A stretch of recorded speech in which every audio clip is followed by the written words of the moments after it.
However, India is still facing challenges of serious hunger levels and malnutrition.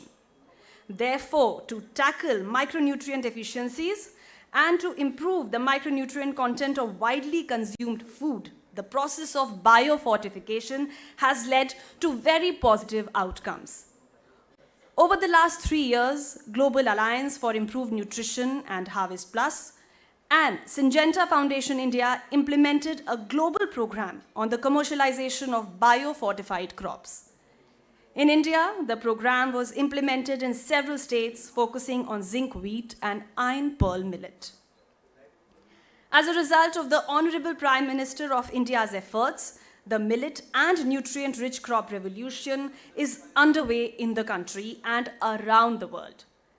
Today, at the Global Summit for Strengthening Food Systems for Nutrient-Rich Crops, we aim to focus on the need for a food system approach to mitigate rising malnutrition and nutrition insecurity and approaches towards improving our nutrition indicators by using nutrient-rich crops with perspectives from government and industry.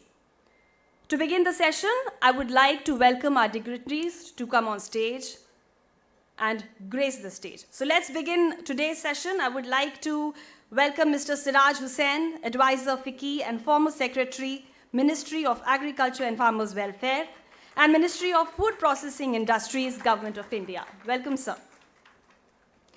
Mr. Tanur Mij, Country Director, Global Alliance for Improved Nutrition, India. I would also like to welcome Mr. Ravinder Grover, Regional Coordinator, Asia, Harvest Plus. Mr. Rajendra Jog, Country Head, Syngenta Foundation, India. Please welcome Mr. Penjani Kambula, Senior Cluster Lead, Global Alliance for Improved Nutrition.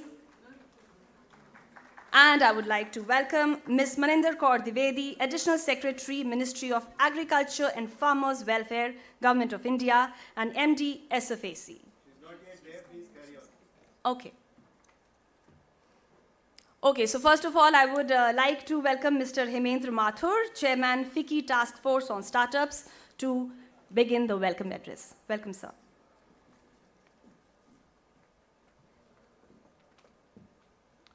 Very good morning. Welcome all the dignitaries on the dais, sponsors, esteemed guests who have come to this event. A very, very important event for all of us. At FICCI, we have been doing a lot of regional edition on the same subject. We've done it in 5 states, Karnataka, Maharashtra, UP, Bihar, and Rajasthan. And this is the first national summit. And we would like to carry forward this agenda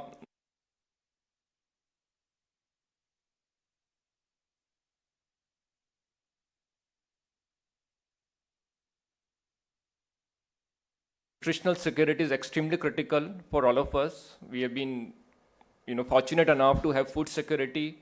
Food production has been growing consistently, especially in sectors like horticulture, animal protein, dairy, and a lot of effort has gone to build food security for a country. But I think it's time to think, how do we build nutritional security? There's a statistics from World Health Organization which says that more than 50% of the children under the age of 5 are stunted, and almost 1 in 3 is underweight. So just imagine, how their immunity levels are going to improve as they become adult, and definitely there's a huge chances of acquiring some chronic disease. So it's a very serious problem, and I think we need to solve for it. There could be multiple challenges for this. It could be poverty, it could be affordability, lack of access, lack of awareness. So we need to build more holistic solution, bringing policymakers, bringing industry, bringing startups, R&D institutions together. Agenda. Biofortification is cost-effective, affordable, scalable, and a great solution to solve for it. Where does it soil? Our soil health is also becoming a big issue. especially micronutrients like zinc, calcium, magnesium, iron. In most part of the countries, the soil is deficient in a lot of these micronutrients. We need to improve soil health, which can potentially improve plant health, and hopefully we'll have food which is rich in micronutrients. A lot need to be done. Thankfully, government is also moving forward. We know the emphasis on millets. This is an international year for millets, which is great. And also through other programs like National Nutrition Mission, Midday Meal Scheme. Government is trying to promote biofortification in multiple ways. ICR also has taken a lead working with the industry, especially seed companies, to promote biofortification in cereals, oilseed, pulses. So it's a great start, but I think we need to do a lot. And that's the whole objective that we have at FICCI, how to drive this agenda, how to build thought leadership, how to build action plan to achieve goals. The SDG goal set by UN says that by 2030 we are going to be hunger free, right? And I think nutrition is a very key part of that goal. So I think it's time that we move in a more comprehensive, coordinated way to achieve nutritional security for a country. And I hope the discussions today, deliberation discussions today, will definitely set a direction and a way forward to achieve this. I once again thank all of you for coming, and thanks all the dignitaries on the dais to grace the occasion, and I wish you all the best and a great day ahead of us. Thank you very much. Thank you so much, sir. Now, may I please call Mr. Siraj Hussain, Advisor FICCI and former Secretary, Ministry of Agriculture and Farmers Welfare and Ministry of Food Processing Industries, to say a few words.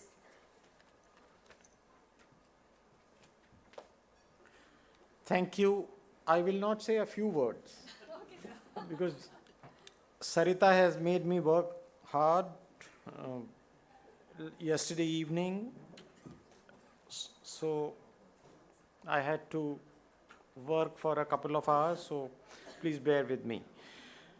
Now, let me begin by saying that I have seen the benefits of food fortification in my own life. I grew up in Muradabad and Rampur area, Ruhelkhand area, where goiter was very common when I was a child. And even in our own extended family, we had several males and females both who had goiter. And then the fortification of salt came, and now you do not find anyone in that city who has goiter. So one has seen the success of fortification. Hello, Maninder, come, please come.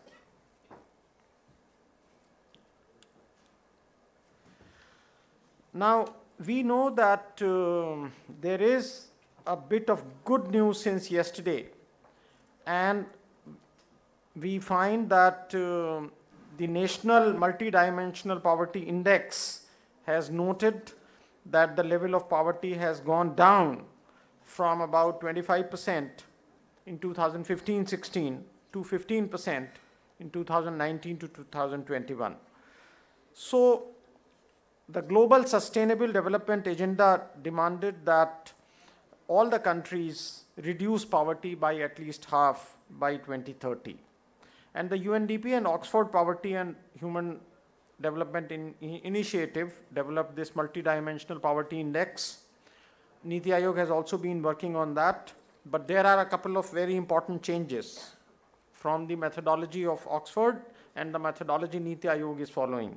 For example, in India, Niti Aayog has added bank accounts while estimating the level of poverty. Oxford does not have that. Similarly, the level of malnutrition under 5 has been sort of deleted from the Indian calculation. Whatever it is, 15%, we must celebrate that. But we also know that to combat hidden hunger, different countries need different combinations of interventions. And biofortification has been tried not only in India, but also in other countries. Several years back, the biofortification and the fortification of food was being experimented, was being studied by IFPRI in Sangam Vihar area of South Delhi, where it was found that it is really helping the poorer sections of society in combating the deficiency of zinc, iron, and vitamin A. Now, even in other countries, in fact, I happened to meet the professor of IFPRI when IFPRI was given the World Food Prize 2 years back. He had visited ICRIER, where I was working at that time, and he had mentioned that vitamin A orange sweet potato was the first biofortified crop, biofortified staple to be delivered at a large scale in sub-Saharan Africa. It was done by Harvest Plus and International Potato Research Center and IFPRI, and it was successful. And therefore, we find that the intervention by the government of India to fortify rice under the PDS has been a matter of some controversy. As a trustee of the World Food Program Trust for India, I have also checked up with my colleagues in WFP, and I find that there is enough evidence to support that fortification of rice in India is going to help malnutrition. But as I was mentioning to Mr. Vij, and now our additional secretary is also here, we do need a concurrent evaluation of the fortified rice distribution program under PDS in Jharkhand and other states where thalassemia is supposed to be adversely impacted by fortification of rice. So there is a need to conduct a concurrent evaluation. We have seen how zinc rice has improved the growth of children in Bangladesh. And the 3-year-old children of Bangladesh now have better nutrition indicators than even the Indian children. Similarly, iron beans and pearl millets have improved the performance of children in some other countries. Now, we know that vitamin A maize and vitamin A cassava are also being developed in other countries. We have representative ADG from ICAR who are developing biofortified crops, and once biofortification becomes successful, the external fortification of food like rice, etc., wheat, etc., may not be needed because biofortification will be a natural process. So this conference is coming at the right moment. There is a very large scale distribution of fortified rice in India. I do not think any other country would have taken up distribution of fortified food at such a large scale. Our PDS is the largest in the world in any case at 81 crore people. So I think once the concurrent evaluation study has established the benefits of the fortification program, I think the biofortification by ICAR for other crops will also be facilitated. So thank you very much, Sarita, for inviting me to the plenary session, and I look forward to the deliberations and especially to the interventions by other experts. Thank you. Thank you so much, sir. And as Mr. Hussain was speaking, we were joined by Ms. Maninder Kaur Dwivedi, Additional Secretary, Ministry of Agriculture and Farmers Welfare, Government of India, and MD SFAC. We welcome you, ma'am. Thank you for joining us today. Moving ahead, now I would like to call Mr. Tarun Vij, Country Director, Global Alliance for Improved Nutrition, India.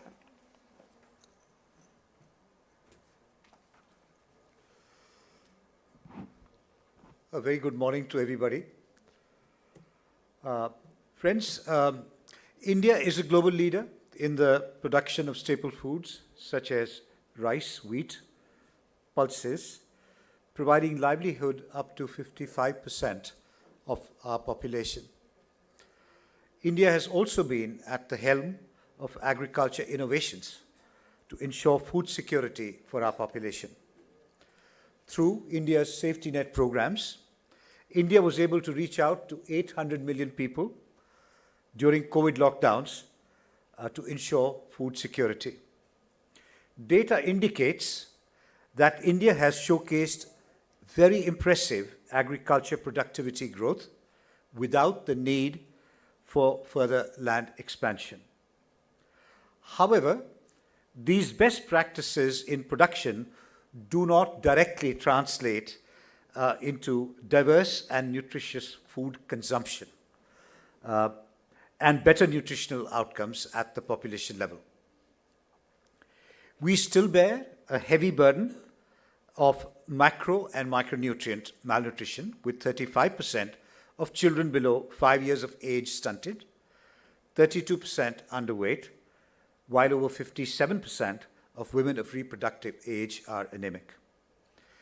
Data on dietary diversity remains poor at 12%, indicating the need for sustained efforts to ensure nutritional security at the population level, and especially for the vulnerable populations in our country.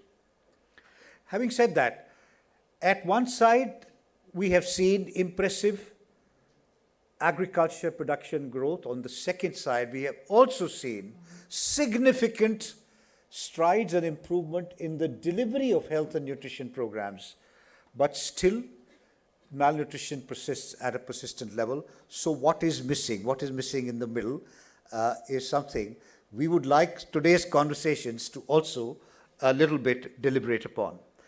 Our observation is Government of India's vision of strengthening the food systems as captured at the UN Food Systems Summit through interventions such as promotion of nutrient-dense foods like biofortified foods, working with small and medium enterprises and smallholder farmers, ensuring livelihoods holds much promise.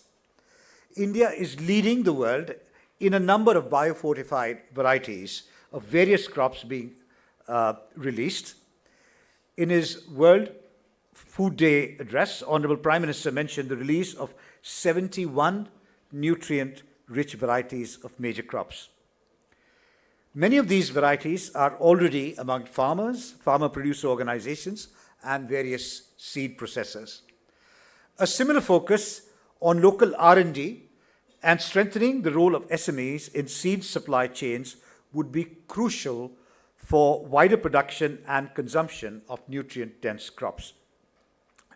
Today's session is a deliberation on these strategies, showcasing learnings from global best practice to strengthen food systems to ensure nutrition security. Solutions across the agri-value chain, such as promotion of nutrient-rich crops, reduction of post-harvest loss, prevention of nutrient loss in foods, and ensuring food safety are some measures that can ensure that the foods available are healthier and more nutritious. We at GAIN are committed to this mission and are extremely excited to hear and learn from all the eminent speakers today. Thank you very much.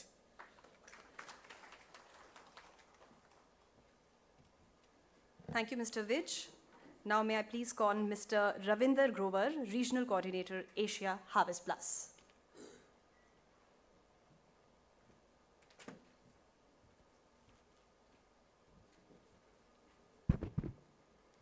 Good morning, everyone.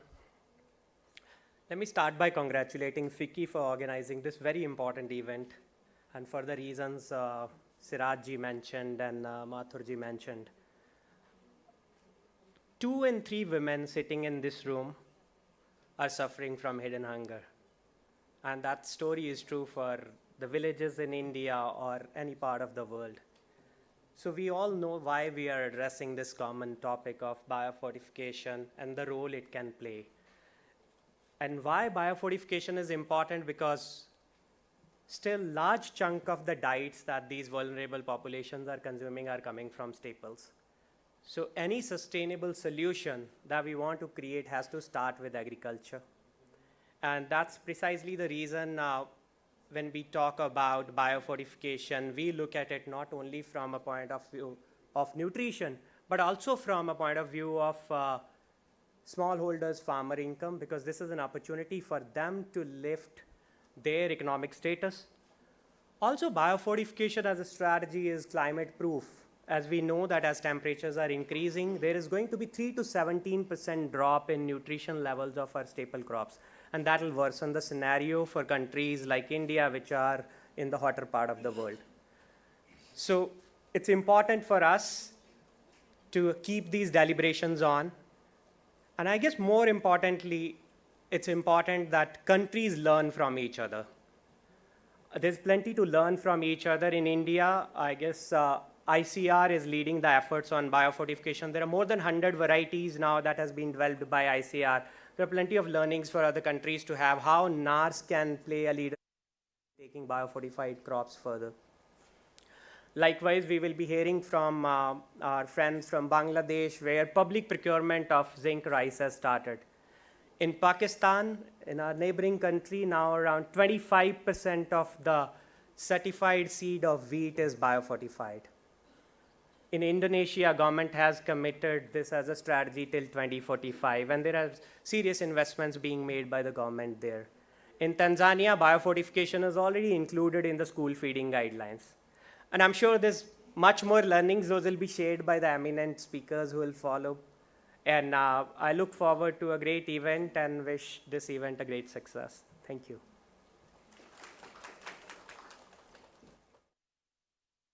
Thank you, Mr. Grover. And now I would like to invite Mr. Rajendra Jog, Country Head, Syngenta Foundation, India, to say a few words. Ladies and gentlemen, please may I have a round of applause.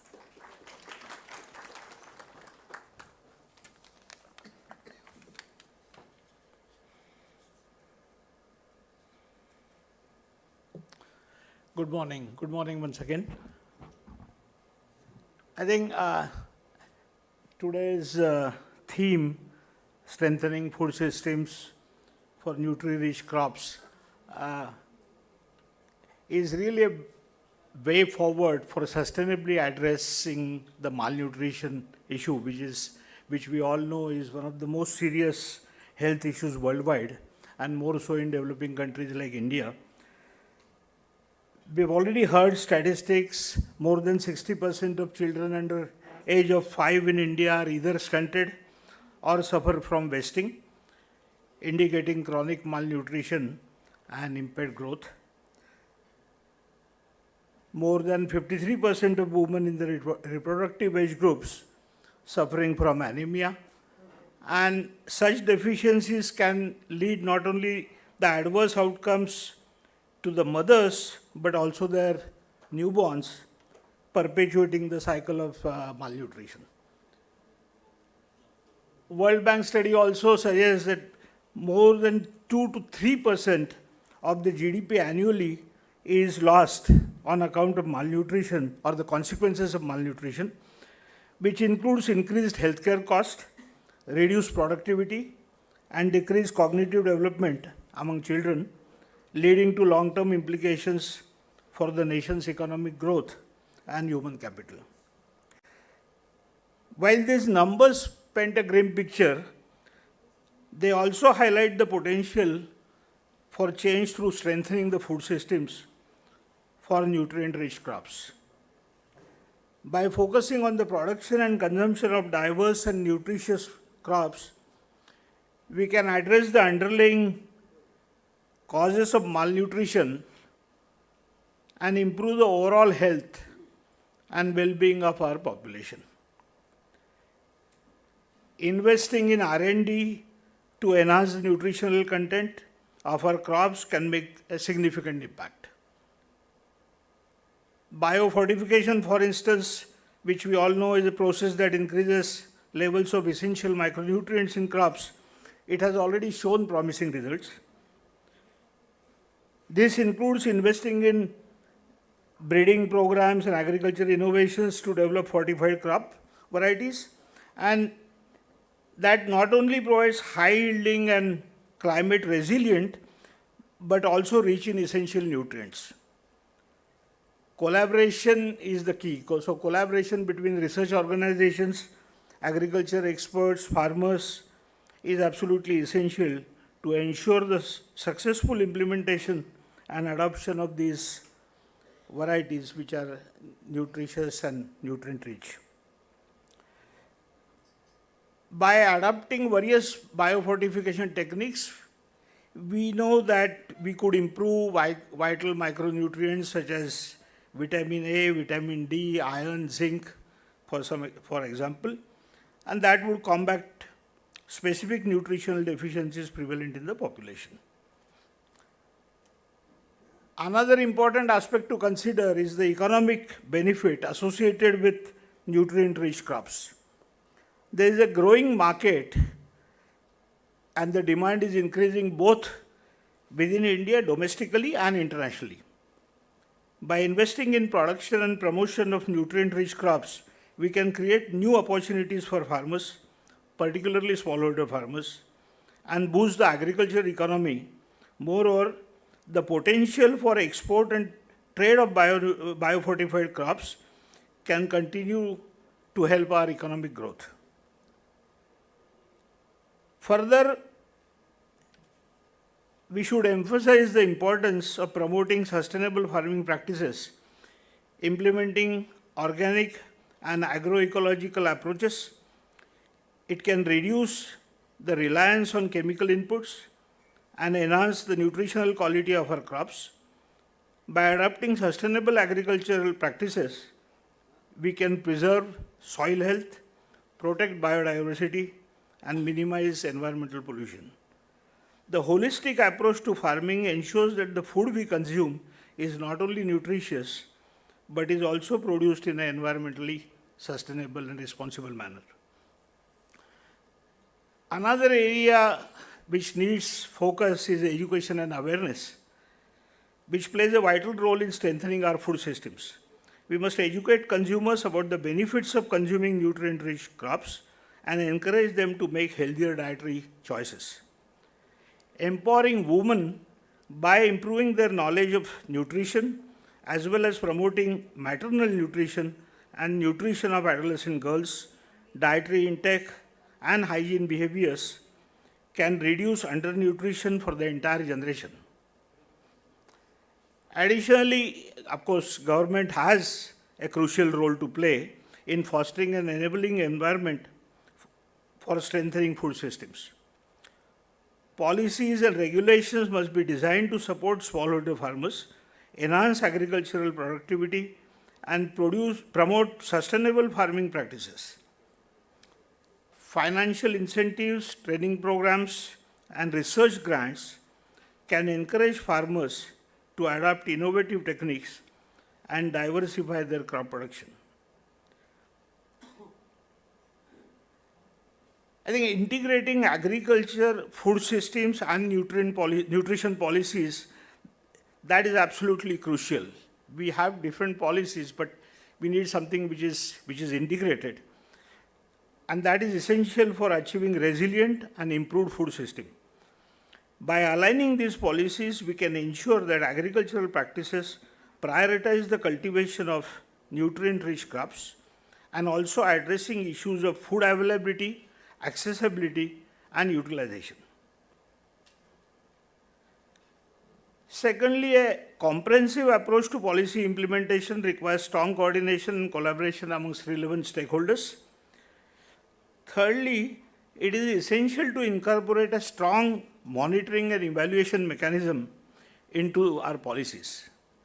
By monitoring key indicators related to agriculture, food security, and nutrition, we can make informed decisions. We can also do necessary course corrections during the implementation when we see things are not exactly moving in the direction in which we wanted them to. Moreover, policies should prioritize social protection mechanisms, gender equality, and inclusive approach to ensure that everyone has access to safe, nutritious, and culturally appropriate food.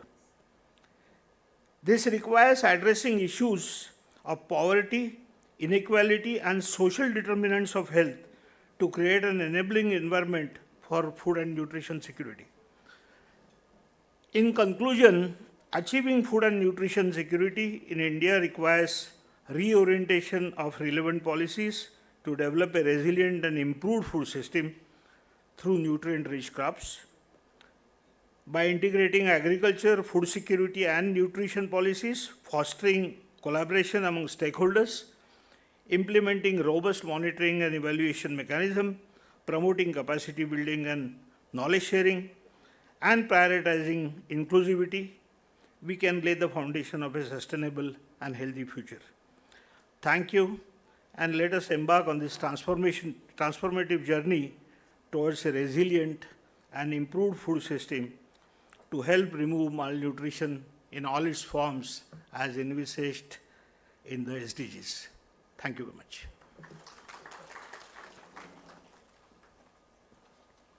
Thank you, Mr. Jog. And now it's a significant moment of the day because it's the time to release the FICCI PwC Knowledge Report. I request the team to please begin it.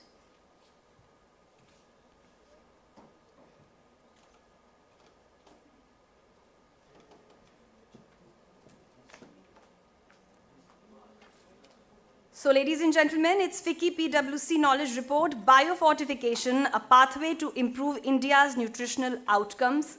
And I would request Ms. Maninder Kaur Dwivedi to please do the honors, and may I please have a round of applause.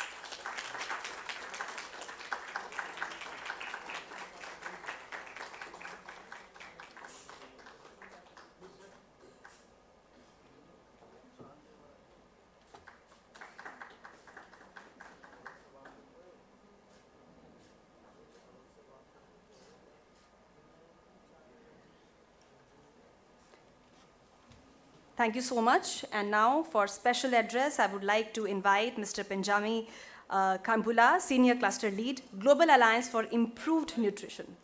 Please welcome.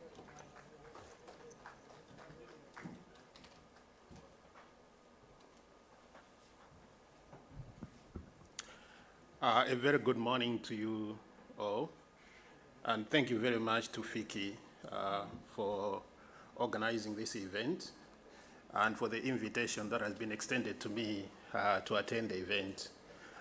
It's always great to be back in India. Now, I will start by trying to paint a picture of what's happening globally, and then look at the situation in Southern Asia and what it means for India. So last week, I think that was on Wednesday, the heads of 5 UN organizations released a global report on the state of food security and nutrition globally.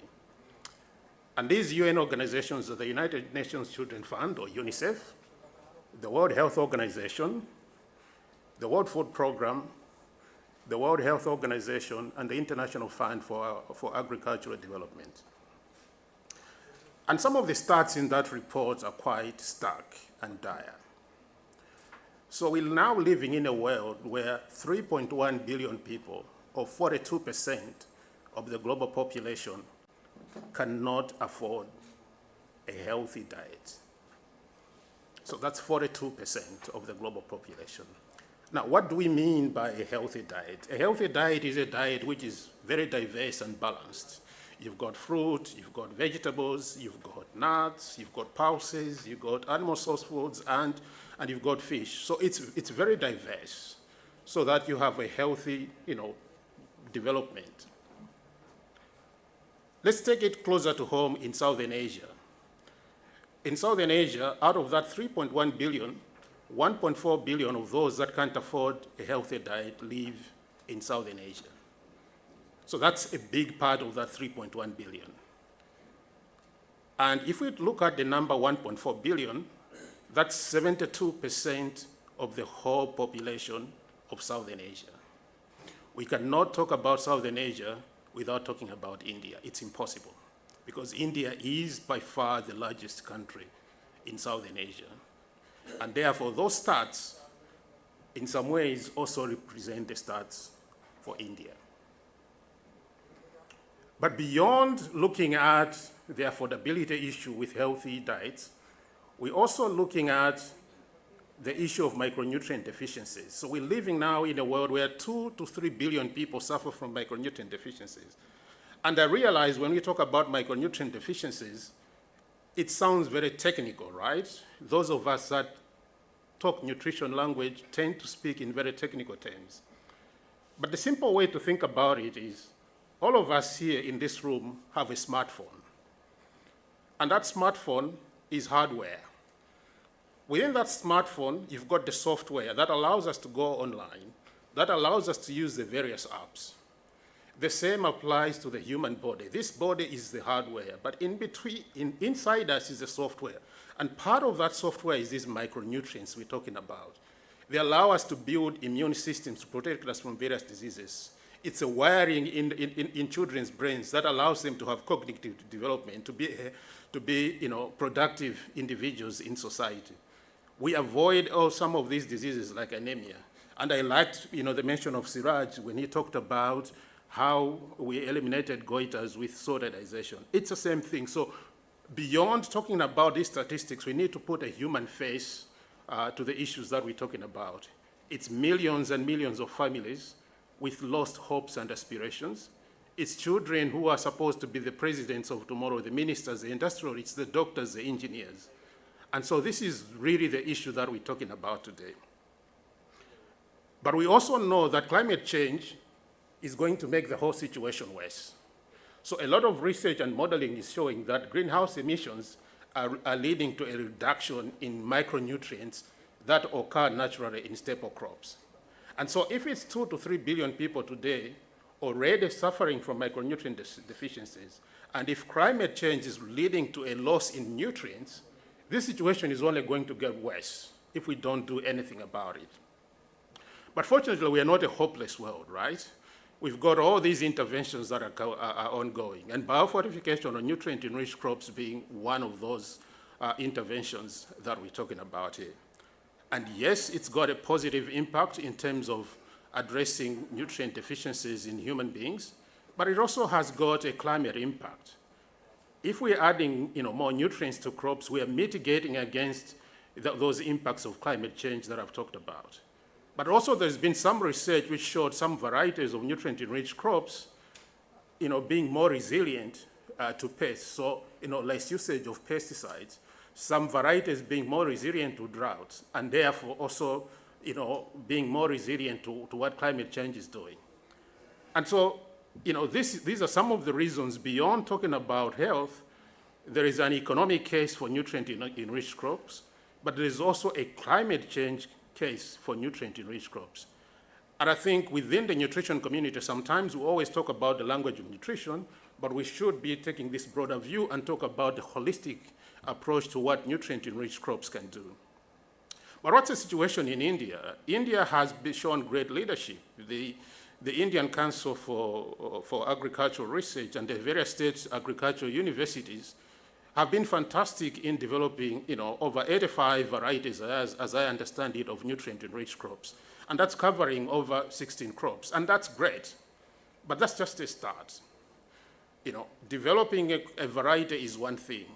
Taking that variety to scale is a different thing. So, what are some of the issues that, I hope we should see happen, and which I hope, will be covered in the deliberations?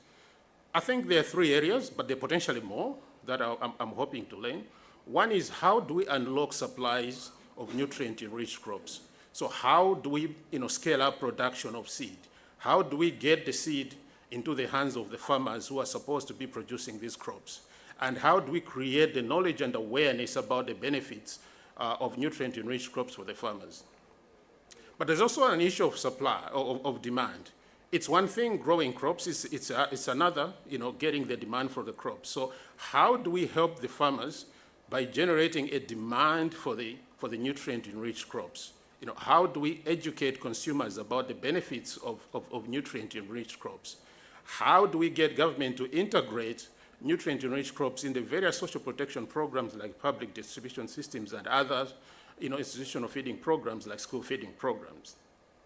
But finally, there's also a role for policy here. It's one thing to develop the crop. It's another to have standards that allow for trade to grow. So, how do we create standards that regulate the market so that what is put on the market as nutrient-enriched crops is actually nutrient-enriched crops? How does government and various partners incentivize investment in this whole area to increase productivity? But also, how do we continue innovating and researching in the production of nutrient-enriched crops? So that's what I thought I should be able to share this morning.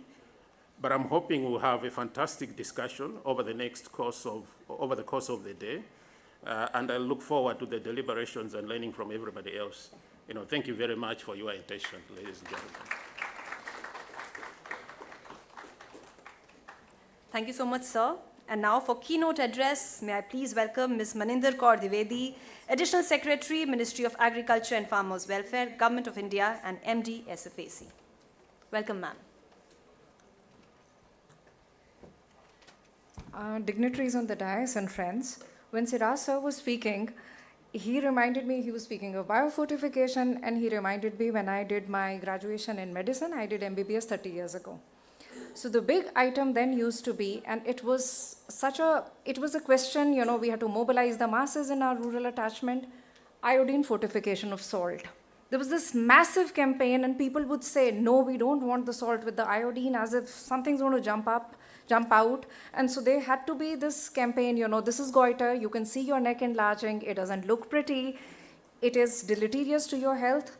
And even today, the health program has an salt iodine testing kit, which goes to every state. But you ask any state and they say, now everybody's understood, salt has to be fortified by iodine. So though the program of testing continues, nobody actually tests it because you don't have salt in the market without iodine. Fortification has been with us ever since public health started, and even before, when mothers would actively source things which made their children better. The urgency for it is, yes, clearer, it is stronger because our access to information is faster. Climate change is real, it's upon us. And biofortification is one way out. But fortification, not just post-harvest, even before. There are scientists, we've seen KVKs, which have zinc-rich paddy varieties. The paddy looks pink, it looks distinctly different. Or it may look, for the various varieties of black rice, it looks black. Some of the rice may be completely snow white. The local people do understand. So nutrition is a mix of not just the advocacy that this is better for you, but also the taste and the palatability. Also, who is carrying that message? That message today, coming on an Instagram reel, it may not have any scientific backing, it may be totally illogical, and the other message may be totally based on active research, but it's the reel which turns people around to thinking their way. But I see a lot of hope in this because the tool can be used either which way. And when we speak of biofortified or nutrient-rich, the question also comes back when we go for our own shopping, what is actually the nutrient-rich one? So the devil is in the detail. If you look at the packaging, it may have the nutrient-rich content of 0.05%, and it's invariably so small that you cannot read it unless the light is very bright and you're wearing glasses. But the devil is in the detail. And initially, so I work with farmer producer organizations, and when we started working, we started comparing what they are putting into what they are producing and what the corporates are putting into what they are producing. For a farmer producer organization to directly offer its nutrient-rich food, whether it is a fortified variety or it is one of the varieties of crops like, we're so focused on rice, we're missing on crops like sweet potato. One single KVK has maintained 18 types of sweet potatoes, and they can ask you, what do you want? Do you want the orange one or do you want the white one? So they are asking you from the point of view of what appeals to you aesthetically. But actually the orange one is extremely rich in vitamin A. The white one is rich in a different type of dietary fiber. So 18 varieties in one place, and they know what is acceptable. They know it can grow in an area which it needs sunshine, it barely needs any inputs.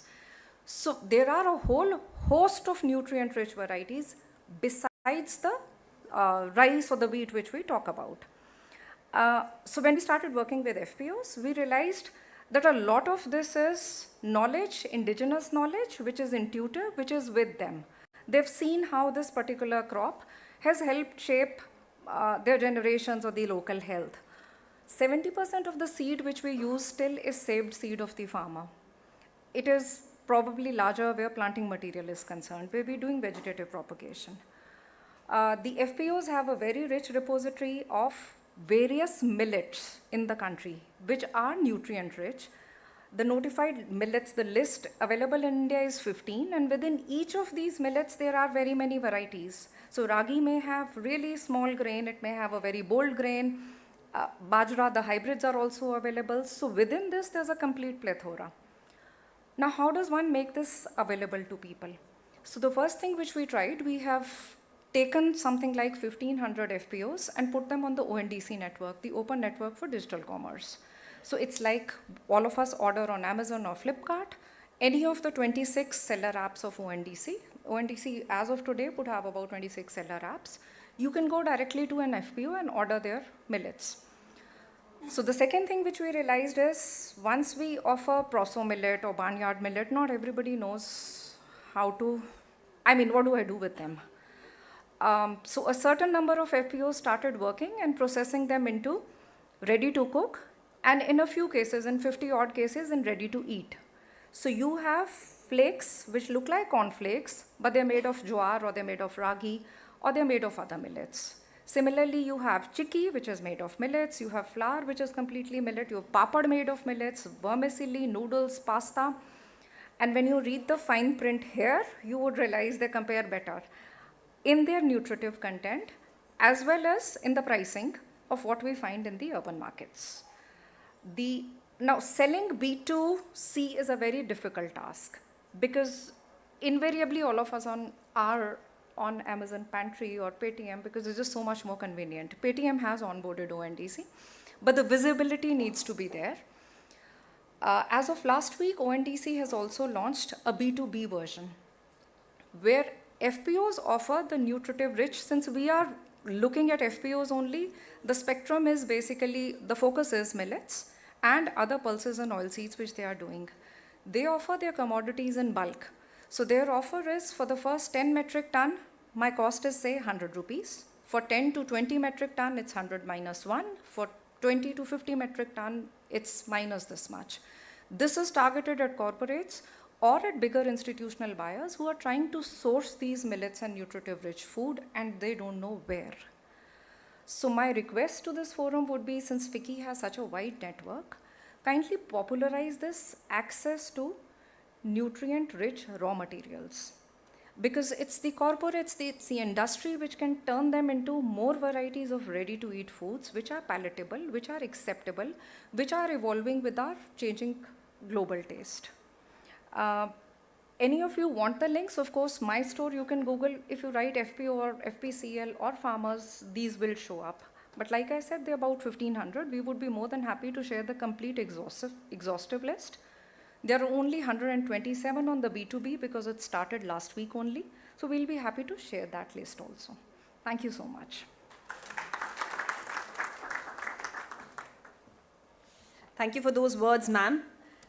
So plants are a symbol of growth, progress, and new life. Hence, we at FICCI would like to honor all our dignitaries with this symbol as a token of thanks, and I would like to request Mr. Siraj Hussain to do this honor. I request the team to please bring the plants.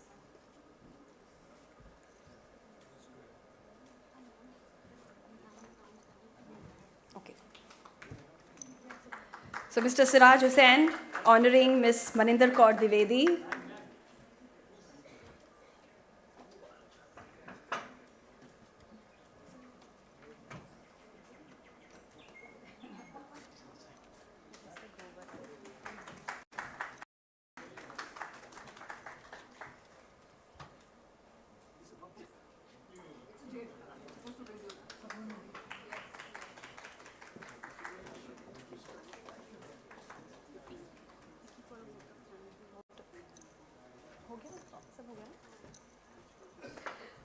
Okay, ladies and gentlemen, so now is the time for vote of thanks. I request Ms. Sarita Kohli, Head of Agriculture Division, FICCI, to please say a few words. Hello, everybody. I would like to thank Ms. Maninder Kaur, Additional Secretary, Ministry of Agriculture and Farmer Welfare, Government of India, and MDA SFAC, for gracing the event with her presence and an inspirational address.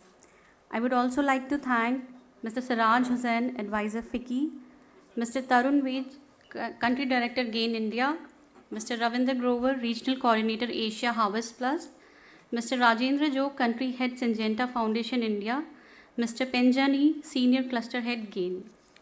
I would like to express my gratitude to the speakers and participants who have taken out time of their busy schedules to attend this event.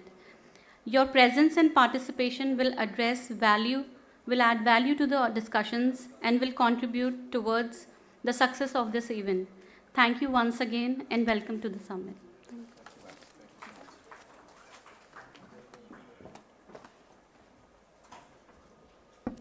Thank you, Ms. Kohli. And now it's the time for a short tea break. We also have few products of wheat and millets displayed over here. You all can please have a look.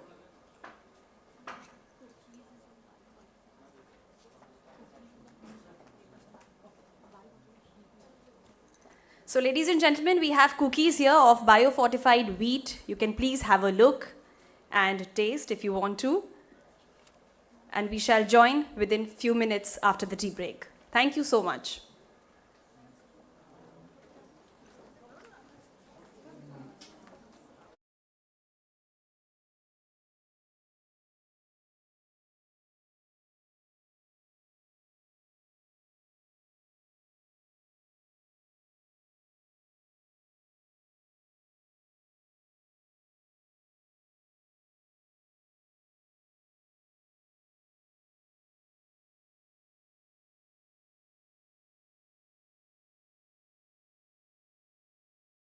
Hidden hunger mainly affects people in low and middle income countries whose diets are dominated by low nutrient staple foods like rice, maize, or wheat.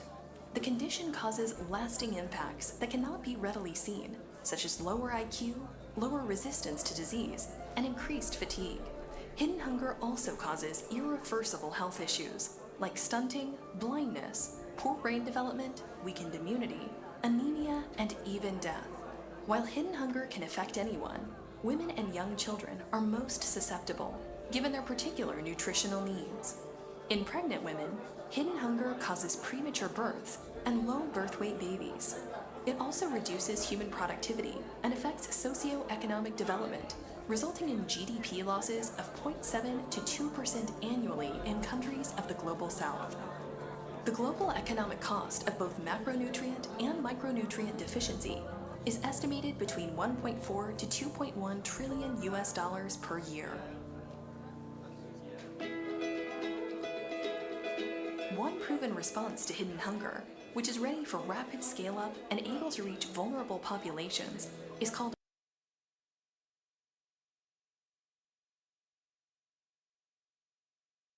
quantity of micronutrients such as zinc, iron, and vitamin A reaches nutritionally significant levels in crops like rice, wheat, beans, millet, cassava, and maize. Biofortified crops are scientifically shown to improve nutritional status and health when eaten regularly. They can reverse vitamin and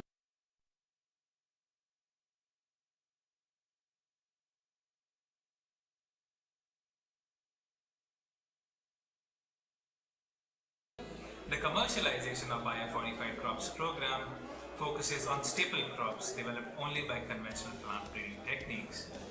As we work towards commercializing these nutrient-enriched foods, it is imperative that the crops make economic sense to the value chain.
15-20 दिन पहले मेरे दिमाग से ही निकल गया कि अच्छा यही वो महत्वपूर्ण दिन था. Hello.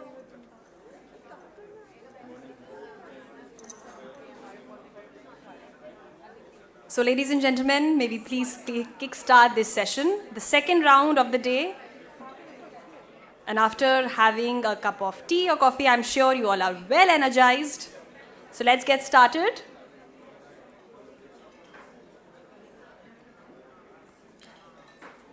So, it's time for plenary session 1, where we are going to discuss opportunities to improve access to healthier foods among vulnerable population.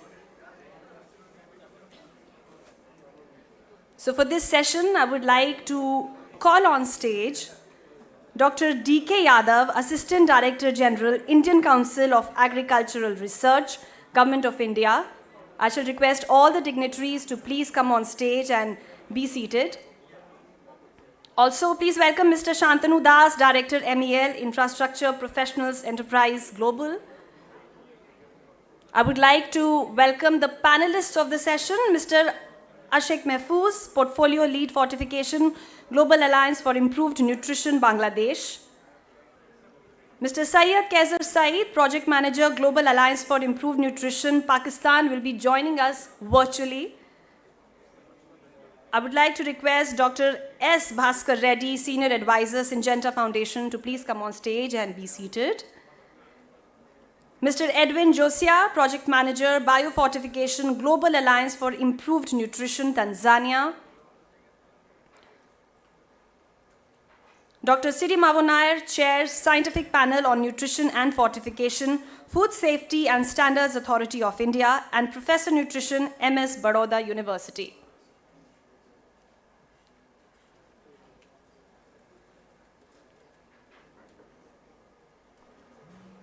So first of all, let's begin with special address by Dr. D.K. Yadav, Assistant Director General, Indian Council of Agricultural Research, Government of India. Welcome, sir.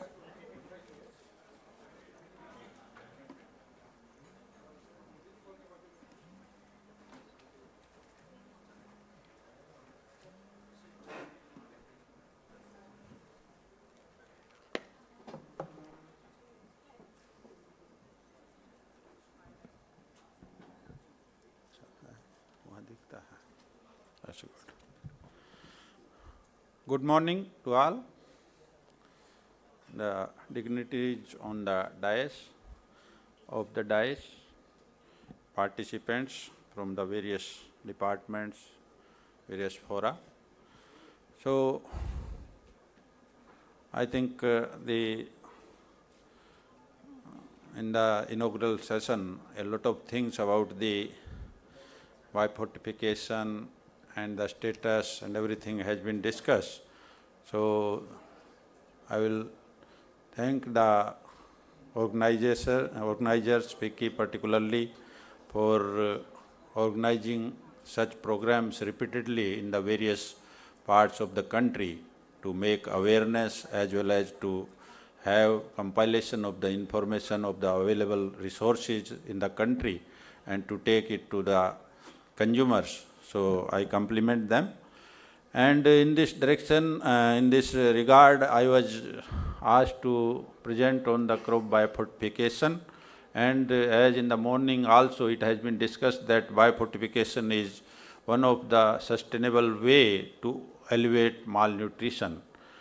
Indian Council of Agriculture Research is a huge organization, I think the largest in the world, with its 113 research institutions, 731 extension functionaries in the name of Krishi Vigyan Kendras, and we have 74 agriculture universities, including the state agriculture universities, central agriculture universities, and some of the universities with the agriculture as faculty, and the 4 deemed university also, which are working on agriculture. And in addition to that, to develop the area-specific, site-specific technologies, we have 71 All India coordinated research projects, and a huge manpower, scientific manpower is already working in ICR for the research on the various areas of plants, animals, fisheries, and the horticulture crops. So that is a huge organization with more than 5,000 scientists particularly working now, more than 3,500 scientists working under the AICRPs in the various state agriculture universities which we are funding from ICR, and about 11,000 scientists in the various Krishi Vigyan Kendras which we are paying 100% for their contingencies as well as salaries. We have witnessed a number of revolutions since the independence, when the country was a net importer or having the begging bowl.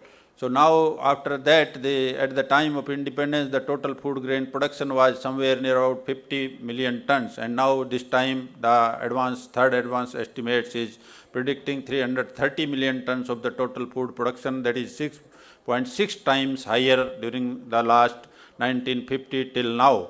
So that is a great achievement, and in this direction we have many revolutions in the crops, in the animals, in the fisheries, poultry. So Green Revolution, all of us are well aware that it was one of the landmark to bring the country as a food sufficient nation. We have the Blue Revolution for fish, we have the Yellow Revolution for oilseeds, we have White Revolution for milk, we have Silver Revolution for egg, we have the Golden Revolution for horticulture and the honey, as well as we have the Grey Revolution for coffee.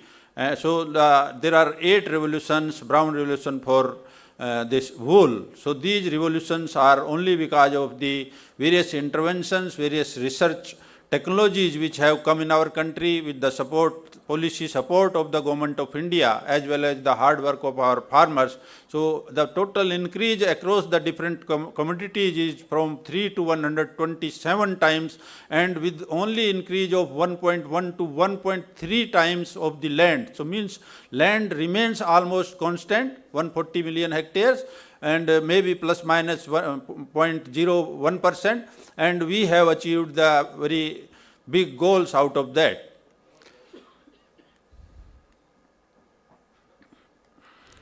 So in this direction, because we are talking about the crop bifurcation, so since 1969, when the Seed Act was implemented in 1966, the varietal release and notification was started in the country, that is through the multi-location testing of the different materials developed by the various state agriculture universities, ICR institutes, and then it is tested through the AICRP for the site-specific testing, evaluation and its performance, and through that system ultimately it is then going to the ministry and that is being notified as a variety for the zone or for a state. So since then we have 6,124 varieties released in the country for the various crops, almost 85 crops we are dealing field crops, and likewise during last 9 years we have made very significant achievement and progress, and we have 2,279 varieties, and amongst them, because climate, in the morning also we have been discussing about the climate change time and again, so we are now focusing on development of most of the material which should have a high degree of climate resilience, and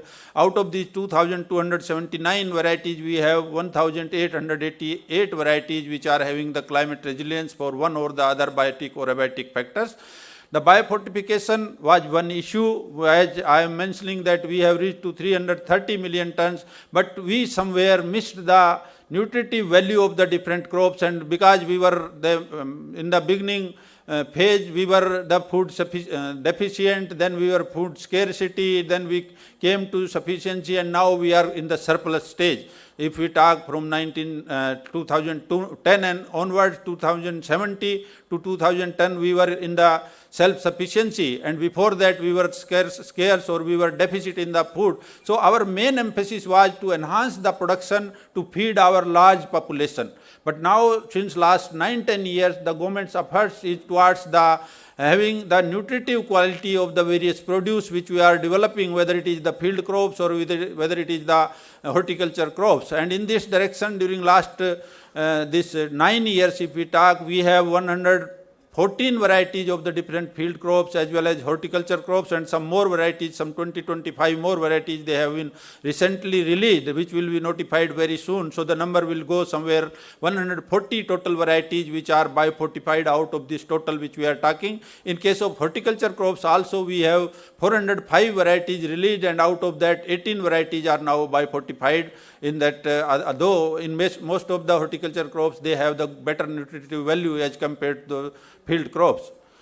About the malnutrition situation in the morning also, it has been discussed, and as we have discussed in the morning also, that 2 billion people are suffering from the micronutrient malnutrition, 820 million people are undernourished worldwide, and children below the age of 5 years, as in the morning also it has been mentioned that 149.2 million children are stunted, 45 million are wasted, and 38.9 million overweight. Those malnutrition is contributing to the loss of up to 11% in the GDP in Asia and African countries. So that is a big loss, and in as it was mentioned that we are running many programs for the medication and other things, so a huge, and the workforce which is not able to perform well because of the malnutrition and various diseases which are having because of the nutritional deficiency. And if we talk of India also, so we are also not at a good stage.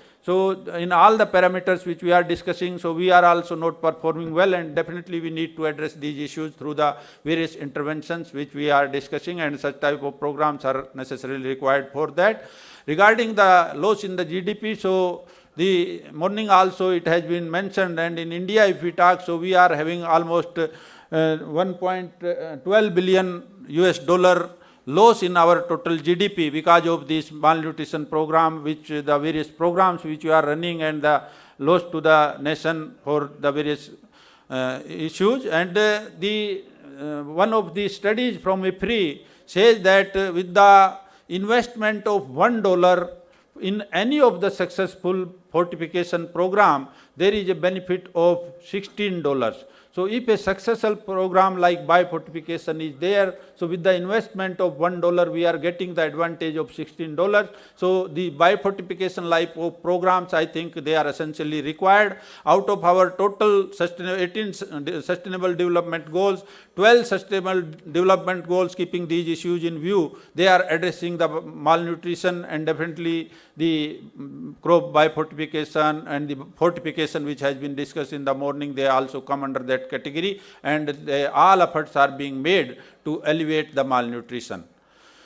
So generally we all are well aware that there are the 4 mechanisms for the alleviation of malnutrition. The first one is the food fortification. In the morning, the iodized salt has been discussed, the biofortified rice we have been discussing, the vitamin-rich milk we are discussing, and so many products are coming, and they are being sponsored by the government also. But these all products, they require a special system, where many times the quantity which we require because of the one or the other reasons that we are not getting, additional cost is also being added to the product, and the value chain or a system of distribution of that is also required for such type of products. Likewise, the other is the medical supplementation. The government is sponsoring many programs for the adults and the school-going children, out-of-school children, for the adolescent girls, and so these are the programs which are running for a longer time. So for these programs also again we require a value chain, a specific system for distribution of that.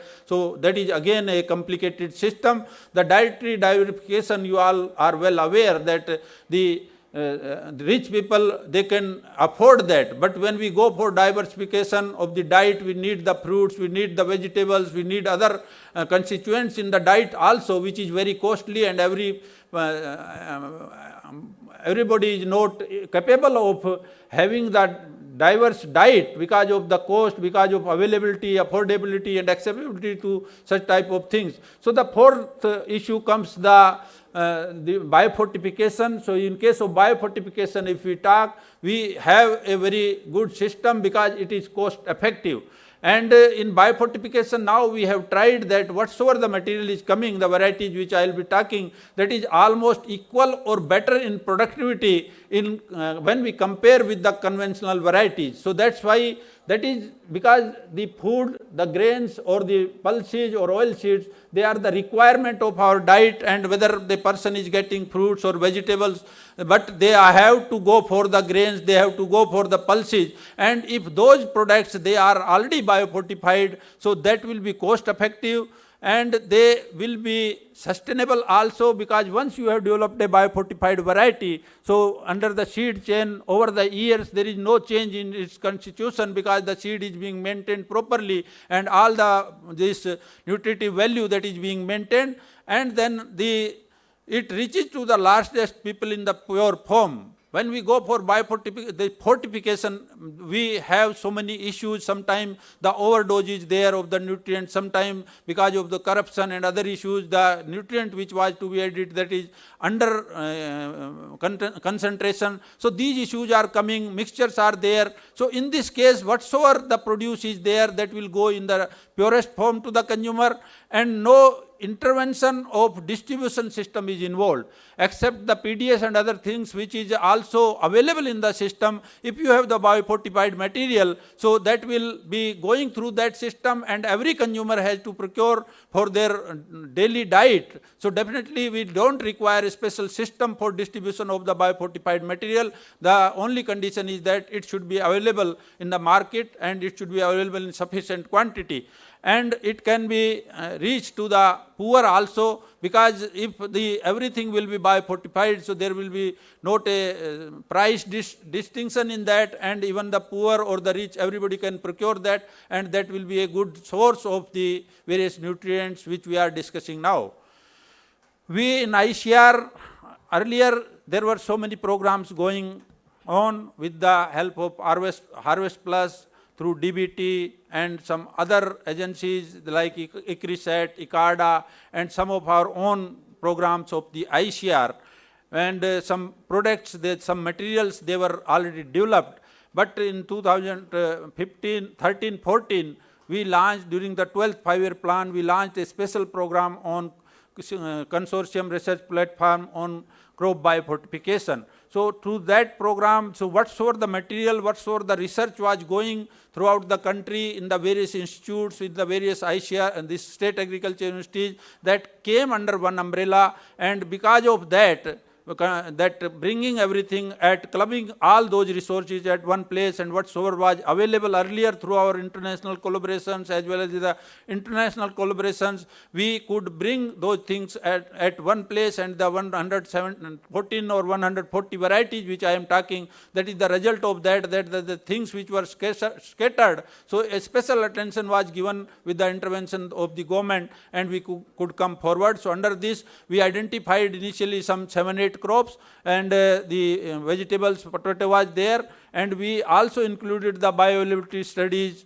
the various institutes, as well as the value addition component was also added, and total 35 centers are working under this program. And Dr. Nirja, one of the participants here, she is leading that program of CRP biofortification. She is posted in the Indian Institute of Rice Research, and one of the participants in this program working on rice.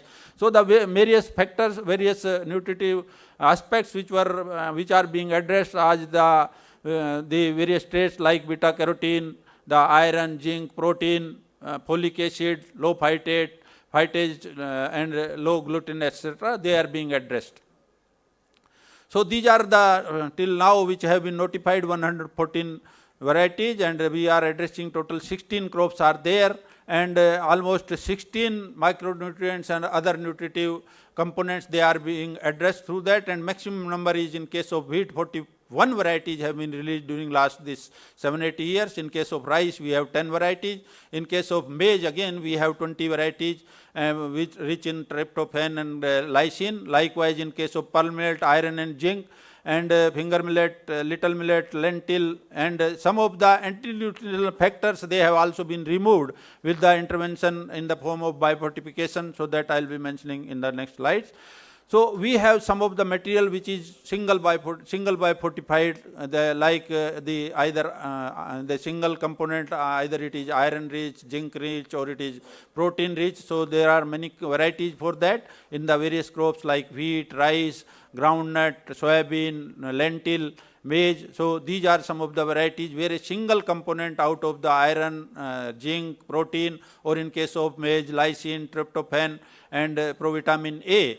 And some of the varieties, they are double fortified, bifortified, like the two components, iron plus zinc, lysine plus tryptophan, or the protein plus zinc, protein plus iron. So these type of components are available. So a large number of varieties falls under this category. And some of the varieties are having 3 or more than 3 nutritive factor combined in one variety. And now that is our one of the focus, that we should have the multi-nutrient varieties in almost all the crops. And those efforts are also going. Again, in case of maize, we have the iron, we have zinc, the tryptophan, lysine, and provitamin A, and now phytate and that component has also been taken. And the good varieties have come, like in case of millets, we have calcium, iron, zinc, and these are, and in case of pearl millet particularly, 4 years back, our program, the All India Coordinated Research Program, that set a benchmark that less than this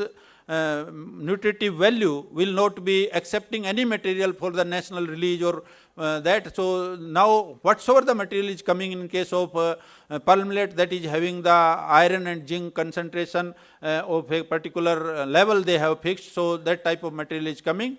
So likewise, some anti-nutritional factors also. In case of soybean, we have the contagion trypsin inhibitor, which is not allowing our proteins which we are coming from the soybean to digest, and there so many complications are there, and most of the times we are not utilizing the protein coming from the soybean. In mustard, we have the two components, erucic acid in case of oil, and the glucosinate which goes in the defatted cake. So they both are deleterious, harmful for the human being. In the oil, the erucic acid, fatty acid, and the glucosinate is not good in the meals for the particularly the non-ruminant, and leads to the goiter type of problem. In the groundnut, we have enhanced the oleic acid content, which was earlier almost 50%. Now we have taken it to 75, 79, 80% of that. So these are some of the varieties where, and the lipoxygenase, another component which creates the udder in the soybean oil, so that has also been reduced, and we have the varieties with low null KTI as well as null lipoxygenase, so that is also for the good consumption. In case of millets, as all of us know that the millets are rich in calcium, iron, and zinc, and during last this 9 years, we have 217 varieties of various millets released, and almost all of them, they are rich in various components. And under the International Year of Millets celebrations, we are promoting millets not only at national level but at international level also, and various programs are being conducted by the Ministry of Agriculture, and the international conference, national conference, awareness programs at the school level, college level, institute level, and in almost all the government offices now the millets as snacks, they have been made compulsory. In our agriculture hostels, we have made the millets meal or one product of the millets compulsory to promote the millets, and that will also be addressing the nutrition issues very nicely. In case of this field horticulture crops, again we have the cauliflower, which is bifortified for provitamin A. Likewise, in the morning sweet potato and potato was discussed in the morning session also. So they are also rich in the various components. And pomegranate also, we have the variety which is rich in almost all the components which are much more higher than in the normal varieties, and the greater yam also. So these are the different crops, and we have the multiple varieties also, multiple trait varieties also, and the various 16 crops which I have mentioned. We are working on that, and in the morning also it was mentioned that Honorable Prime Minister, keeping the importance of these biofortified varieties, he launched these varieties at 2 times, once during the World Food Day on 16th of October 2020, 17 varieties were dedicated to the farmers, and again during in the September 2021, again the 35 trait specific varieties, they were dedicated by the Honorable Prime Minister, seeing the importance of that. And the impact of that was that a great awareness was created among the farmers, among the seed industry, and now we are getting large number of indents of those materials, and we hope that in the times to come these materials will be replacing the conventional material, and definitely that will address the issue of biofortification. Globally also a good work has been done, and I think some of our colleagues from Harvest Plus or some other organizations, they will be presenting, keeping the scarcity of time. we have tried to bring those in the seed chain. In case of wheat, you see one of the graph that 30% of the total breeder seed which we are now producing, 33% indents are for the biofortified materials. And as a result of that, during last season, we estimated that almost 8 to 8.5 million hectare area under the total wheat, 32 million hectare area. So almost 1/3 area has come under the biofortified wheat varieties. So definitely that will be a big, I think, achievement, and in the times to come, if the things are improving like this, so we are trying to replace 100% wheresoever those materials are suitable.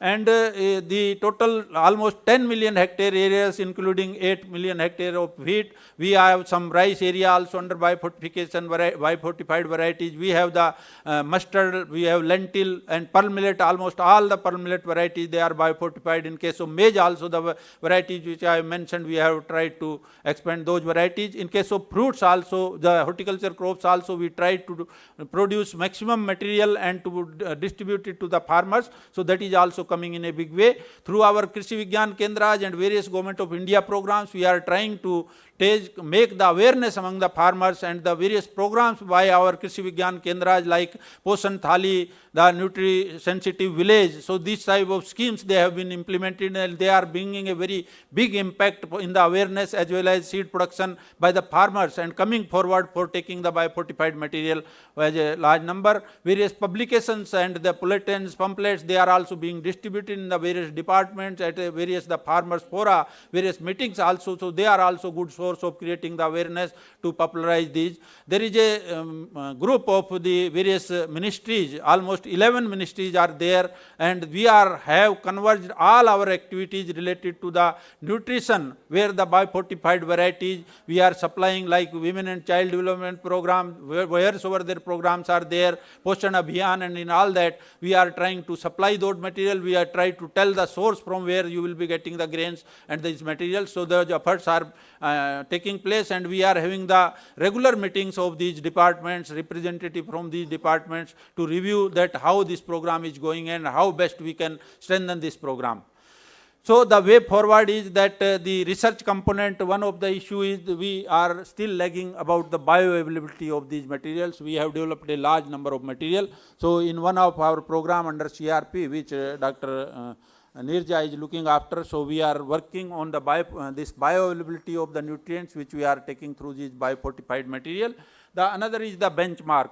Till now we are actually working on the African benchmarks. So we need to develop the benchmark, our Indian benchmarks, that how much deficiency is there, what is the availability stages, and whether by increasing the more and more nutritive value we are going to some toxicity level or some other things. So that also requires, and the benchmark which were earlier available, so in this material we have already achieved that. So whether we have to enhance that, whether we have to remain on the same, or we have to reduce it, so that needs to be worked out. And then the shelf life in most of the biofortified varieties, particularly in case of millets, that is a big issue when we go for the PDS and other system in distribution. So generally the shelf life is becoming a big issue. So for that also the research is going on, and the rapid detection tools. Sometimes in this platform also, and many times that it is asked that whether there is a premium price for the biofortified material. But we don't have any mechanism to instantly identify and detect that this material is having the biofortified value. So up to until we don't have some handy tools, once the material is going to the mandi and the wheat goes, and with a handy tool one can see that this is having 43% of the protein, this zinc, and 40% of iron, and 13% of protein, and based on that remuneration price or that price can be given. So that type of system we need to develop. Many times it has been discussed in the PMO also, but they agree that some premium price should be there, but we should have the handy tools that can detect instantly in the material which is going to the mandi, so that the farmers can get good price. So for that also we need to work.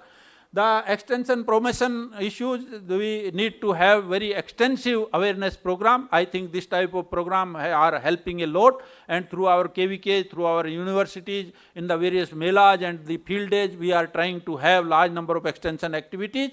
The quality seed production, I have just mentioned that we are trying, we have the breeder seed production system, which is the basic seed which goes further in the foundation and certified seed, which is controlled by the ministry, and the Joint Secretary Seed and myself, we are the actually nodal officers for that, the various indents coming from the various states. So we are trying our best that we convince the state to have at least 10%, 15% of the total seed requirement of the biofortified varieties, and the Government of India through the National Food Security Mission subsidies and the programs, they are also fixed some 10%, 15% of the subsidy for that particular component of biofortified varieties, so that efforts we are making. And then the changing cropping system also, because in many cases the biofortified crops are not there. So definitely we have to put those biofortified crops there, varieties there, so that the maximum produce which is coming, that should be biofortified.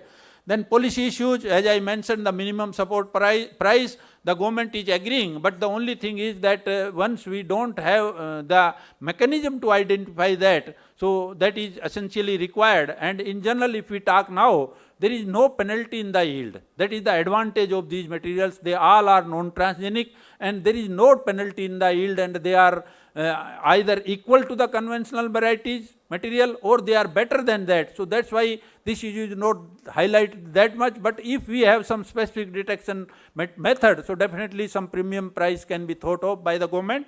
The buyback policy from the farmers, so this type of system, I think that should be promoted, so that that material is traced and that is identified and the traceability is there. So many times we are getting the phone calls from the various agencies from where I can get the biofortified grains for the various program. So if that type of traceability of this type of material is there, so definitely that will be helping in promoting that. And the procurement by the government agencies, which is already going on, inclusion in the government-sponsored schemes like NFSM, RKY, ICDS, MDM schemes. So in most of the cases, wheresoever the material is available, they are trying their best. But in many cases, because this is not segregated material is not coming to the mandi, and whatsoever farmers are growing, they are bringing as a normal commodity. So that's why the availability sometimes is very one of the issue. But whatsoever the agencies, they are coming to us in advance. We are just telling that in that area, those crops have been grown, and they are trying to procure that material from there.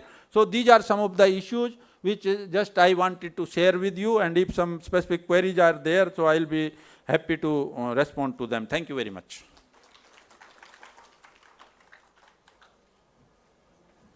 Thank you so much.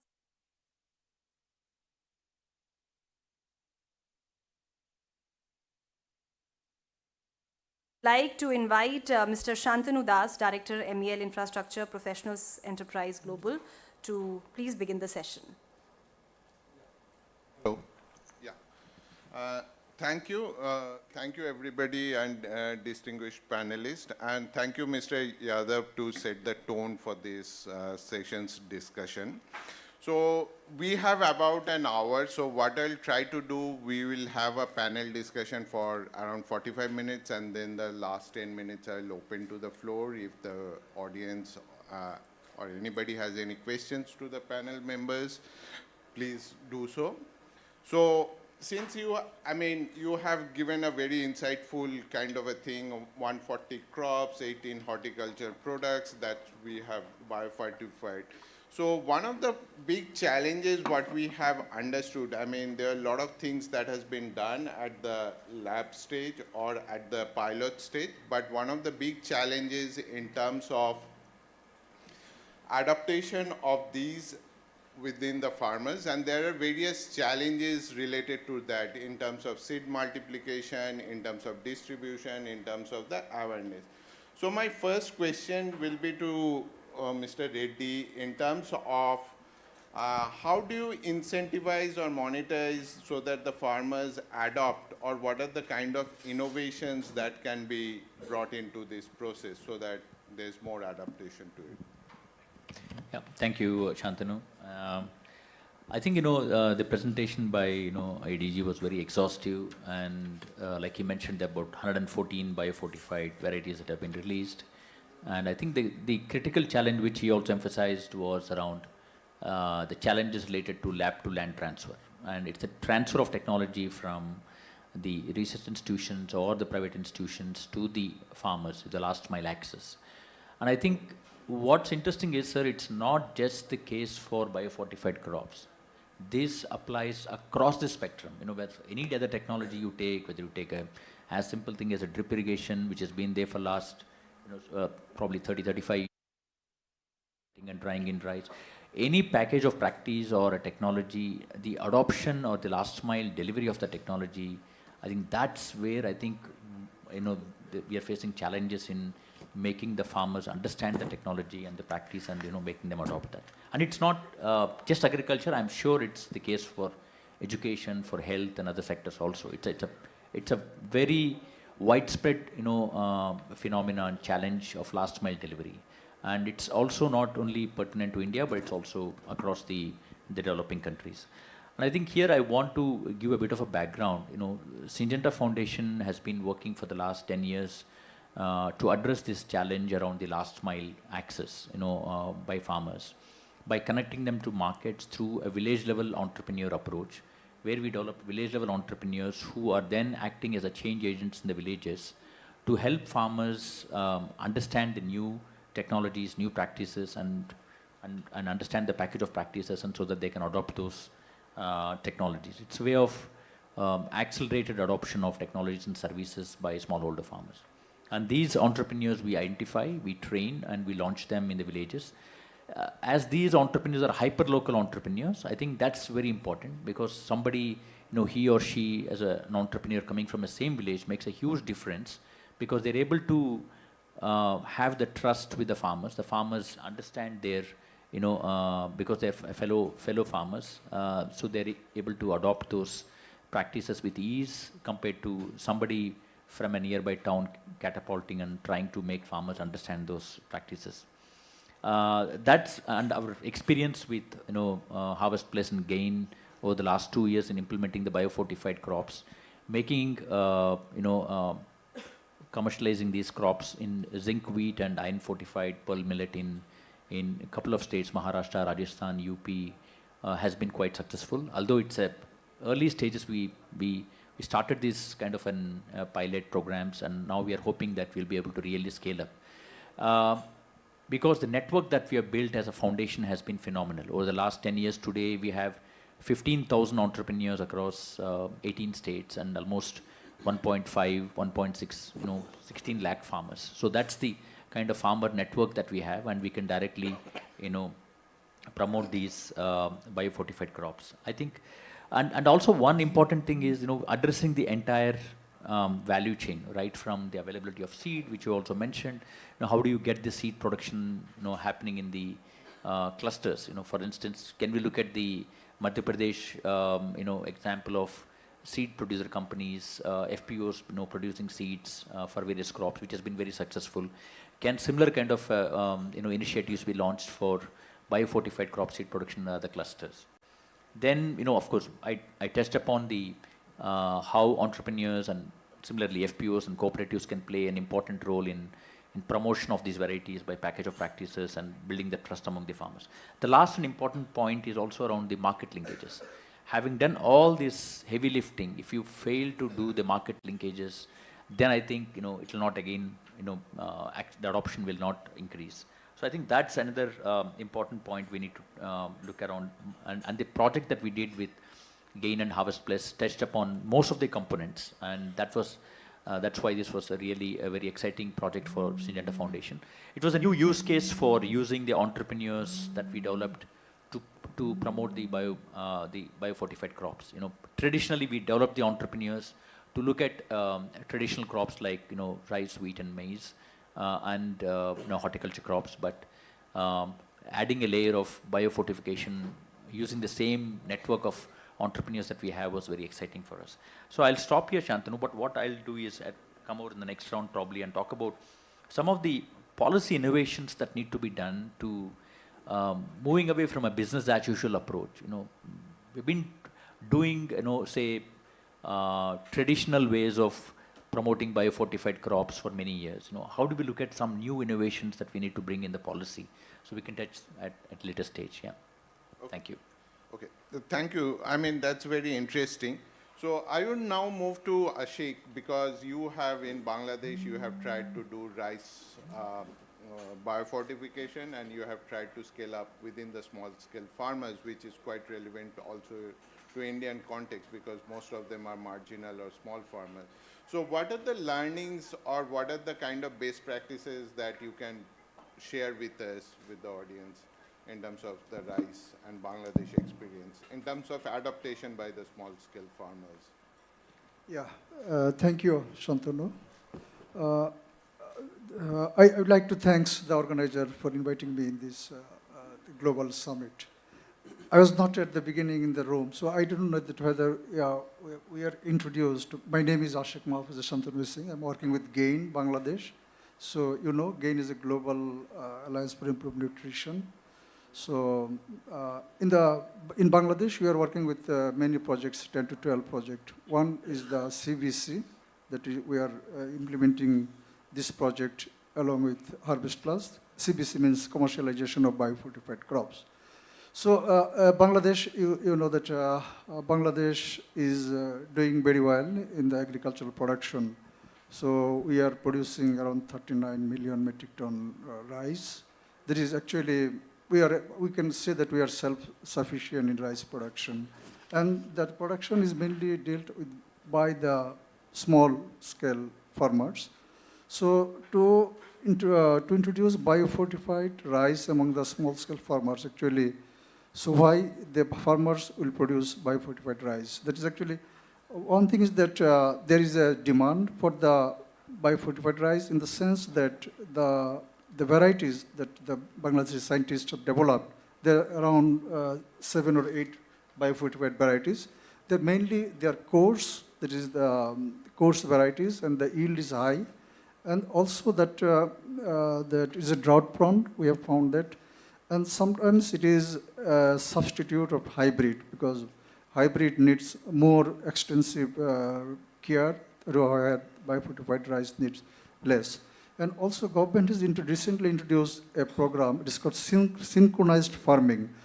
A lot of small farmers, they combined, make it around 20 hectare land, and government just produce, they just erase the aisles between the land, and thus the land size is increased, and that more scientific care can be possible through this synchronized farming. So farmers are very much accepting this. This is actually a new program in Bangladesh, synchronized farming. And the thing is that that biofortified rice that we are producing, we found that it is, farmers found that it is very actually farmers friendly, I should say, environment friendly, that it needs less water and the duration is very short. So farmers can get very good yield. And also at the some land, they are used for multiple purpose. You know, northern part, is they are growing a lot of potatoes. After harvesting the potatoes, they can cultivate that biofortified rice. That is particularly, we call it, biofortified Brie 74. It is a coarse variety and very tasty. So farmers are very much eager to increase the production and promote it among the others. So these are the present.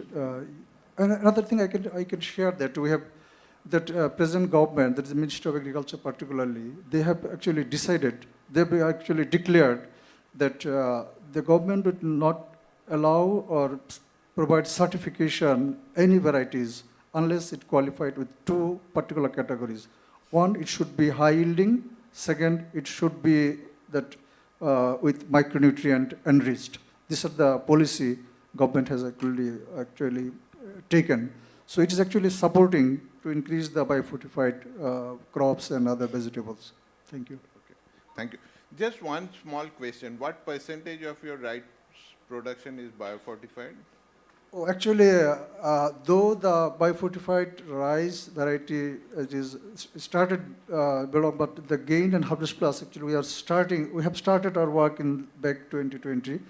Say I have said that around 40 million metric ton rice is being produced, but biofortified rice is not that big. So it is maybe approximately 1 million metric ton is biofortified, but it is increasing rapidly. We have assigned that. Okay, okay. Thank you. Thank you. I mean, you have put few good points. I mean, yield, one, climate resilient, and the policy initiative. So I think online we have a colleague from Pakistan, Gain Pakistan, Kaiser, and I think you are doing work on wheat fortification, zinc fortification. Can you share your experiences, how you have piloted and helped in terms of scaling up? Is there any learnings that can be shared? Thank you so much. Hopefully I am audible to everyone. Yeah. Yes.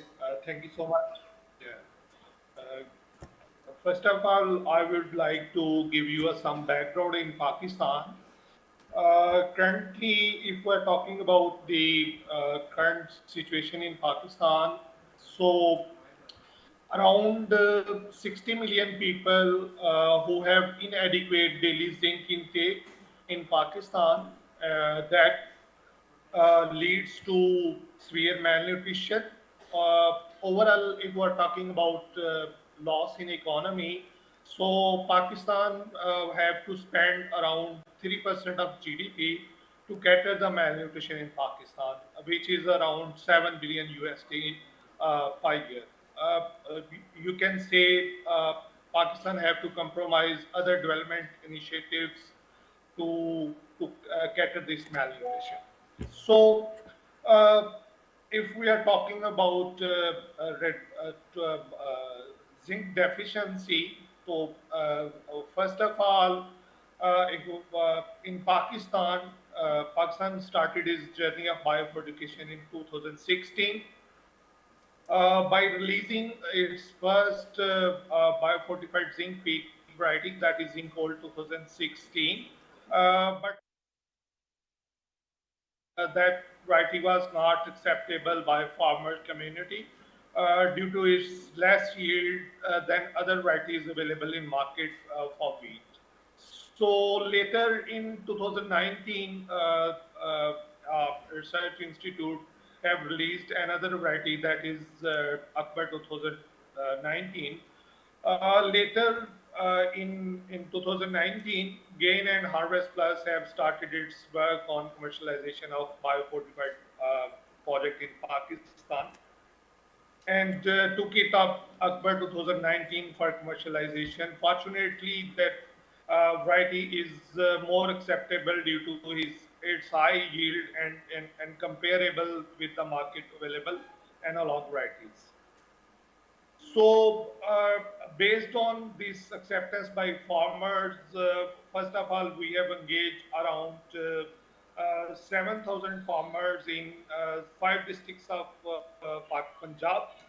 We have selected Punjab with strategic reason that in Punjab, overall 70% of wheat is produced by province Punjab in Pakistan. So, similarly, it's the first step towards going acceptability of biofortified crop with farmer community.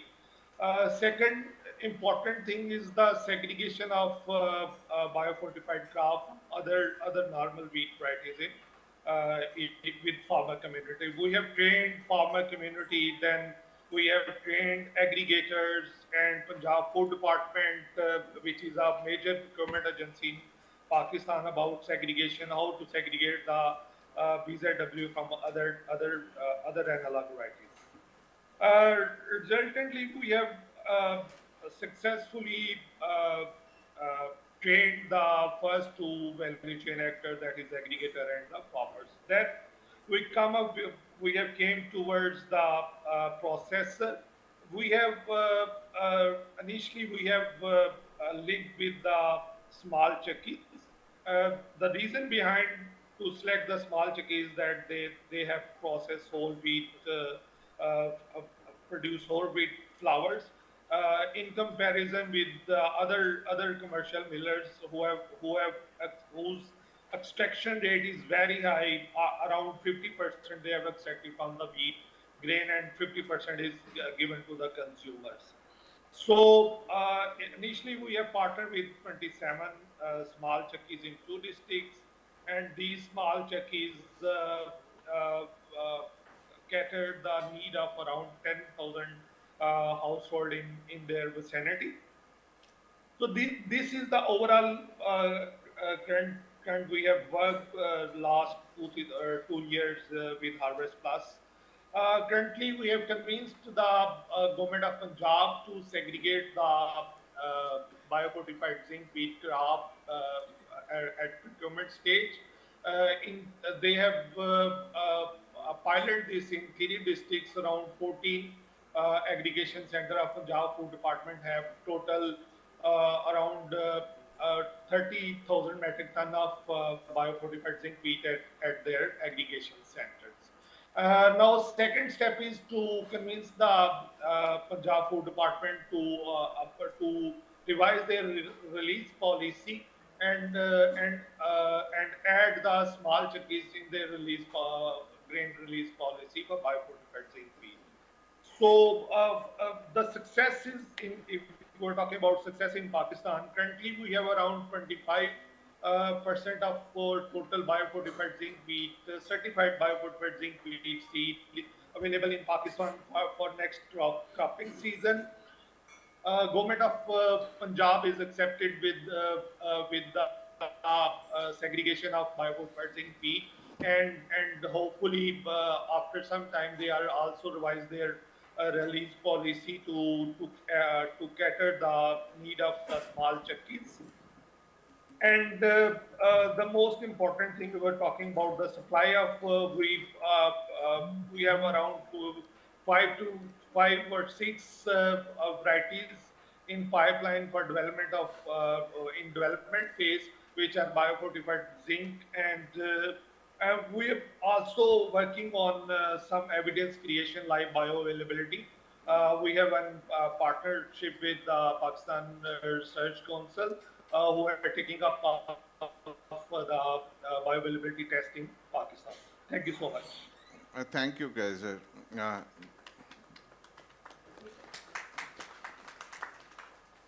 Yeah. So one of the challenges also is in terms of the input stage and the adaptation stage. But the second challenge, I mean, is also comes in terms of the post-harvest stages, in terms of aggregation, segregation of it, and up to the processing unit. So, Dr. Nair, I mean, if you have any insights, I mean, what are the, I mean, we know the challenges, but what are the kind of solutions or that can be looked into these areas? Thank you very much, Mr. Shantanu. What I also would like to suggest is we are basically an agri-land, and we heard a lot of revolution now happening in the number of crops and the yield and biofortification which is happening on a large scale. So the first and foremost challenge is, like as you said, it needs to be reached out to the consumers. Now, keeping that in the view, we need to have technology developed for large store production, which you do has to be stored very well without losing the shelf life, number one. Number two, to reach out that to the consumers at a greater level and a faster speed, because these are all high yield varieties. We could address malnutrition at a very large scale when we say that. So our warehouses needs to be now really going for a technology transfer, and keeping that in mind that we need to cater to large public who is our country population. So those are some of the challenges which we are facing. Some improvement already has been started by the Ministry of Consumer Affairs and Public Distribution.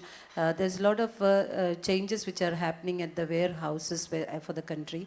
But we need still a lot more to be done when we are looking through the food security, food safety aspects. So that's what I would like to say. That's a major challenge which we are trying to come up. And a lot of technology transfer is happening in various fields, not only in nutrition field or in major other fields, but India is coming up in a larger way in various fields. And I'm sure that the country is looking forward to having more of these technology transfers for betterment of our population, where food per se and grains per se, which needs to be reached to the larger population. Thank you. Okay. Thank you, Dr. Nair. I mean, one is about the consumer demand, but also, I mean, the consumers are varied. I mean, you have the urban consumers, you have the rural population, remote, where accessibility, availability is a challenge also. So in Tanzania, I mean, you are working with some of the schemes or social safety net programs in terms of reaching. So anything you are doing on the demand side of it? Thank you so much. I'm Josiah from the Global Alliance for Improved Nutrition, working in Tanzania office. Yeah, we are doing a lot of projects, and one of the projects is on commercialization of biofortified crops. And on the demand, we did a lot to ensure we are creating the pool, because a lot as the production is on the ground, but now what should we do to ensure the consumption or the food goes to the table of the consumer? So we did a lot in terms of we started with creating the sustainable nutrition systems that will supply to school, because one of the intervention or one of the pathway that we created was to supply the food through the school. And so we looked at the available system, where there are government schools, there are private schools, there are day schools, so there are like 3 to 4 school feeding systems at the school. So what we did was to intervene into the government system, where there is a clear procurement system. So we did the linkage between the schools as the consumer. Now they are school suppliers, but they are aggregators. So when the farmer produces, they aggregate their crops at one point to increase the volume. So the volume will be purchased by the school suppliers who feeds the school. So that was one of the linkage. But another one was to ensure the processors, because we understand that different products that the processors have to produce. As we saw here, there are different products from the biofortified crops. So we are the maize and the beans, so we need to increase the production so that we can increase the consumption. So we capacitated the processors through the training on new product development. But again, catalytic fund. We gave them the catalytic fund to increase in terms of processing, increasing the production line, increasing the volume. That was to increase the pool from the consumers, from the farmers. Now, therefore, we linked the processors and the aggregating areas all direct to the farmers to pool the product after harvesting. But we also added the market activation.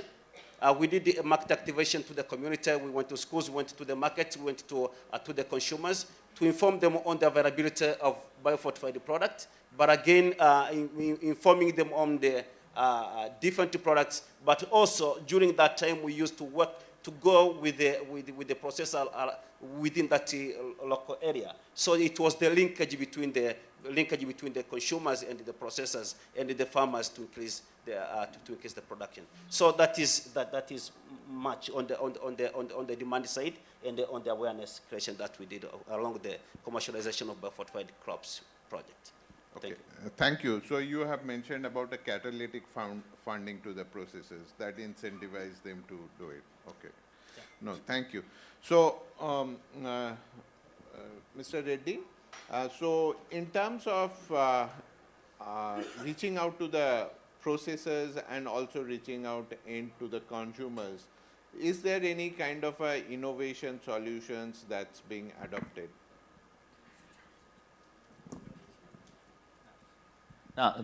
See, I think, more than on the market side, of course, I'll touch upon a few points on the market side, but also on the how do we accelerate, what are the innovations required, incentives required for accelerated adoption of the crops, biofortified crops itself is something I would like to touch, Shantanu. Some of the things what I suggest might look, totally impractical, but I mean, we need to look at, ideas and policy frameworks which are not business as usual and something, which are out of box.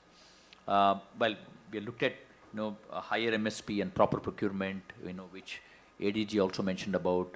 MSP is a very old tool that's been in the country for many decades. If it's not working, what are the new tools that we need to look at? Because MSP is directly related to the procurement, and if the procurement doesn't happen, then MSP as a tool doesn't, work at all. So we know that, millets and some of the biofortified crops are, extremely climate friendly, climate action friendly. Given that India has, 2070, climate net zero commitments, which means that, we need to look at how, agriculture can play an important role, and how promotion of some of these millets and biofortified crops will reduce carbon emissions.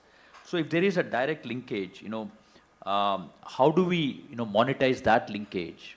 For instance, let me talk about specifically around water. We know that rice takes about, give and take, different estimates, 5,000 liters to produce 1 kilo of rice. On the contrary, if there is only 650 to 1200 mm required, 1250 liters required for 1 kg of millets, is there a way in which the water can be, measured in terms of pricing? If the water pricing is there, and can the farmers be incentivized for moving away from rice towards millets, purely in terms of water pricing?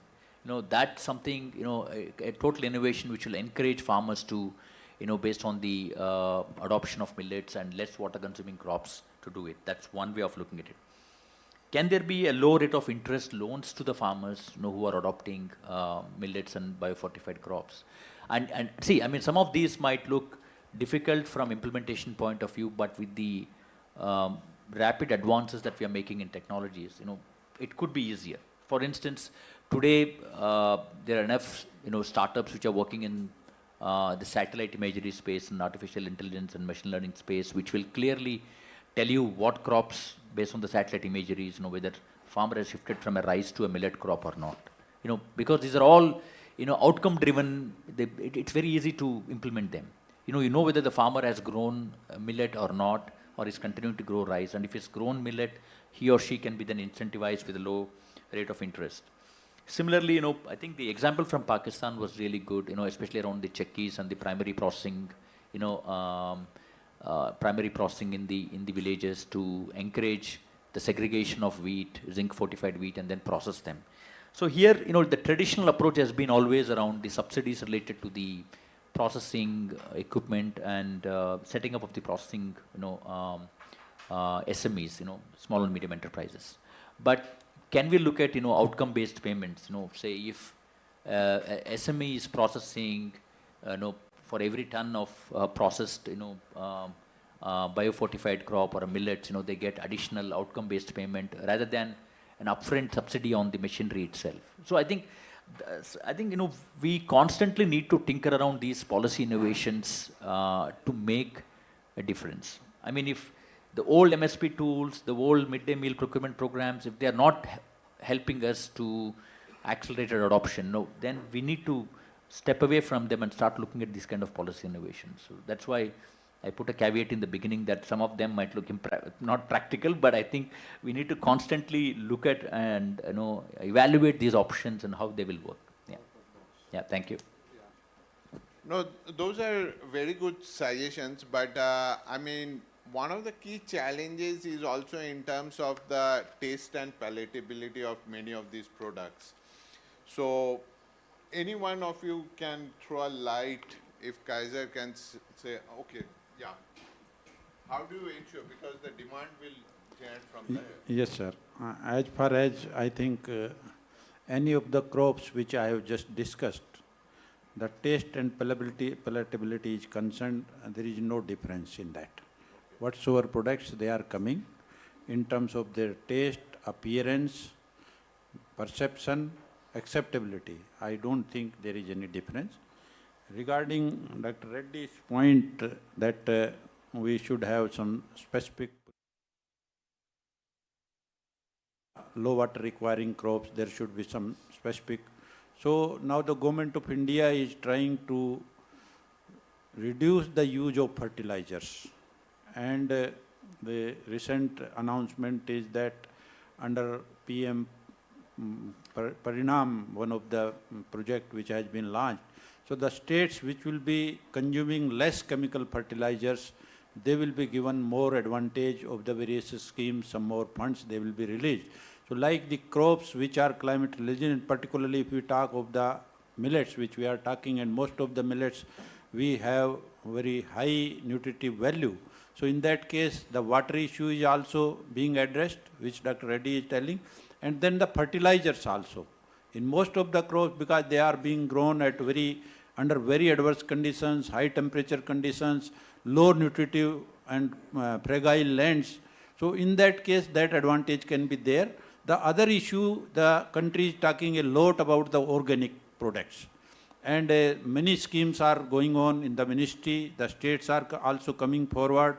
Many FPOs, many NGOs, many of the organizations, they are coming for the organic farming. So under organic farming, I think these biofortified material, whatsoever is there, that will be adding value to that organic products. So that can also be one of the, I think, very good option in that case, and that will be having a higher acceptability. And now also, whatsoever the requirements or the queries are coming to us from the various people who are involved in the organic cultivation, so their preference is the biofortified material, and that is working very well, sir. Thank you, sir. Thank you. Thanks a lot. See, one of the challenges, is in terms of the policy, which we'll discuss what are the policy measures that needs to be done. But one of the big challenge in many of these countries is in terms of the policy implementation. So, Ashik, if you can, because you have mentioned in the beginning that Bangladesh government has come up with a policy, but how do you implement those policies in such a large country and a fragmented market? Yeah, thank you. Yeah, policy backup is very much needed to implement any program. So in Bangladesh, I can mention at least 9 policy support the fortification, both biofortification or industrial fortification. So the our biofortification has given that is importance in different policy and the policy makers as well. So as the audience from different organizations here, I want to share that you have discussed about the innovation that I can share with our audience. So in Bangladesh, we have actually, to popularize or to promote the biofortified zinc rice, we have actually undertaken few innovative activities. One is, I can mention that biofortified zinc rice award. So normally the farmers, they are the main producers. We organized an event that is the Ministry of Food, where the 11 farmers have been awarded who produces based on from the different parts of the country. The Ministry of Food and Ministry of Agriculture, they selected the farmers based on selected criteria. So also some millers. So they also been awarded. That the Honorable Food Minister given the award. It is a huge, actually got publicity, and farmers get very much interested to increase their production in future. Also the millers, they are marketing it, they're processing and marketing it. They also got interested. We also introduced some value-added product from the biofortified zinc rice. That is, flattened rice, puffed rice. This is also very much popular in the country. At the same time, that as we have discussed earlier, that segregation or identification is an issue. Whether it is biofortified or not, how do we understand? How do we identify? So government actually developed a logo, separate logo for biofortified rice and paddy. So it can be easily identified that which one is biofortified, which one is not. So it is promoted. It is actually when government do the procurement. So I should mention it later. Maybe governments procure, they want to identify that this is biofortified or not. Also the consumer, the commercial buyers, they also need to know whether it is biofortified or not. But there is some transparency issue always there, because when it's packaged with the logo, with biofortified logo, that price is a bit become higher. So there is we are working on that, how to address these things. We are working with the BFS, one of the Food Safety Authority, and BHTI doing things. Another thing is that government have the Ministry of Food, they procure paddy and rice from the farmers during the season. So they have an app that is farmers can apply through the app that is the season without avoiding any middlemen. So the food ministry can purchase directly. So the number of applicant is higher than the requirement, so they organize a lottery. But we supported the Ministry of Food to develop a separate app to identify biofortified zinc rice producer in the same app, government app. So the zinc rice producer, they can enlist their areas of production, their expected yield. So that actually, to encourage the farmers, government declared that this biofortified zinc rice producer will not go through lottery. They can have they can sell directly to the government procurement system without lottery. This is a different type of things we have actually introduced in our country. Thank you. Edwin, if you have anything on Tanzania in terms of policy measures that Tanzania has done in terms of biofortification? Yeah, thank you so much. In Tanzania, we have the National Multi-Sectoral Nutrition Action Plan. That is a policy government that through that document, there is a specific area where it gets the consumption of fortified or biofortified product. So through that, the government came up with the school feeding guideline that was developed addressing schools to consume biofortified crops where available. So where available is, to most of the schools, you find the industrial fortified products are not there. So it is the biofortified crops that can be used instead of industrial fortified. But again, when we talk about schools, the most consumed product is beans. So the beans, there is no industrial fortified beans, but only biofortified beans. So you see, so the government is pushing through that to ensure there's consumption. But again, politically, and we have the compact evaluation review by the president, Madam President. She yearly signs the contract with the regional commissioners to ensure that the nutrition is part of their assignment to their regions. So you find them pushing the nutrition agenda in their regions, and to ensure they are meeting several indicators that are there. So we have both angles, the support politically and the government supporting on biofortification. Thank you. Thanks a lot. Kaiser, are you online? Yes, I am online. Yeah. Okay. So anything particularly, I mean, a lesson in terms of this that the government is promoting, or any innovations in terms of policy implementations at the grassroots level in Pakistan? Yes, during previous 2 years, if what I am talking about province Punjab, there is a multi-sector nutrition strategy which they have developed initially for in 2015 to 2020. During this 2 years, they are going to revise the multi-sector nutrition strategy for Punjab. So we have advocated with them, and they are agreed to add the biofortification, its scaling up and adoption in public sector policies. Because if we're talking about Punjab, the multi-sector nutrition strategy is an umbrella document, guiding document from all other relevant departments who are taking up our nutrition in Punjab.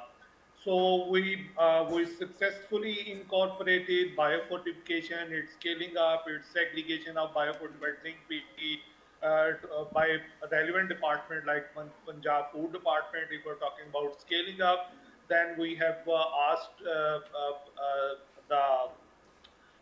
Punjab Agriculture Extension Department to adopt this in their regular scaling up plans. Secondly, we also successful to include the biofortified zinc wheat in the government subsidy program by Government of Punjab, and including the Akbar 2019 and War 2021, which are two varieties in Punjab for biofortified zinc wheat. So they have added these two varieties. Now currently, again, Pakistan is working with the Planning Commission of Pakistan and going to revise the multi-sector nutrition strategy at federal level. Hopefully, we would able to add the biofortification and its scaling up in federal national nutrition, multi-sector nutrition strategy. Thank you. Okay, thank you.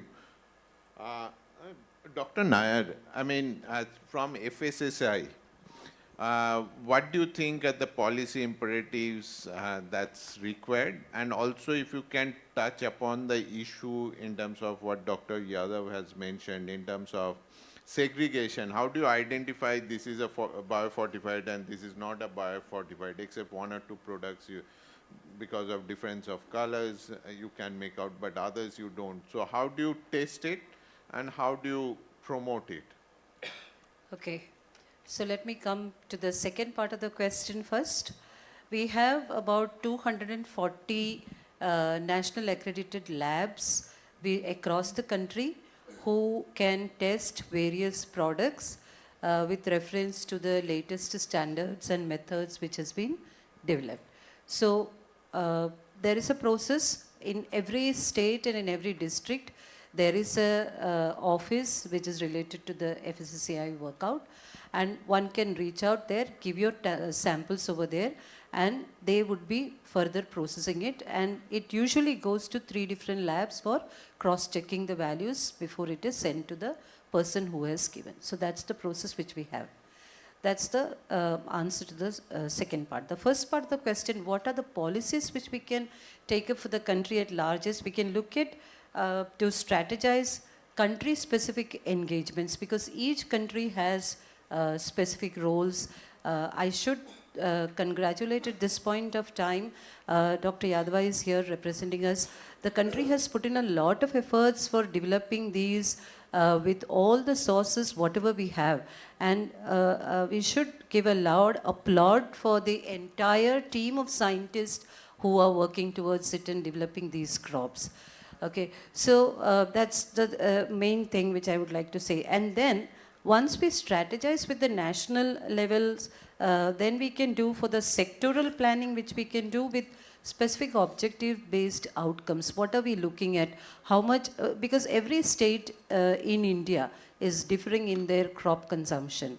It's not like we have wheat, rice, we have local producers, and other commodities which the local farmer is making. So we need to bring in that with the policy in a sectoral manner so that they are not lost and they are also incorporated with us. And that's the second way of doing it. And some steps we can do this to address as an emergency approach, and some steps we can take it in a phase-wise manner so that this takes over. I would like to highlight the Kerala model here, not because I basically belong to Kerala. I am in Gujarat since last 35 years.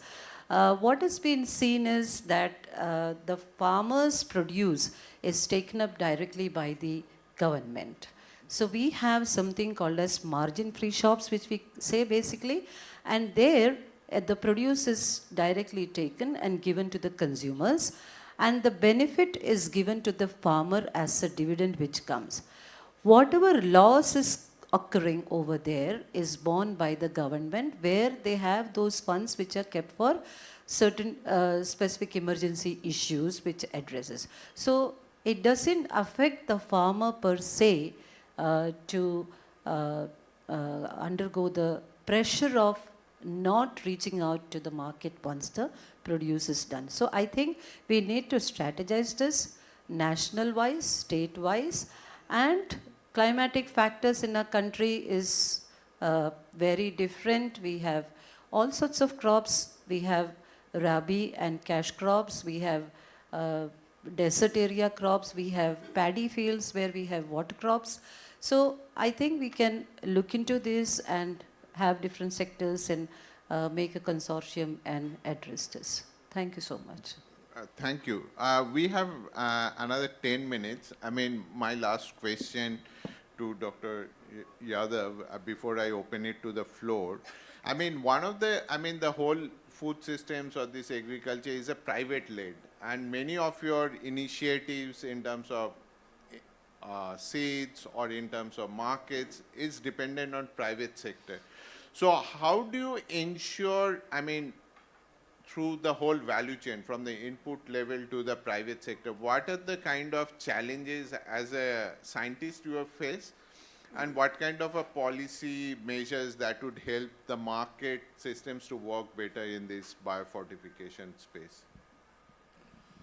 Yes, sir. You are true that if we talk of the seed system, so the public and private sector both are contributing. In our country, we have almost 540 private companies, out of 39 are multinational, and rest of them are the Indian companies, almost 500.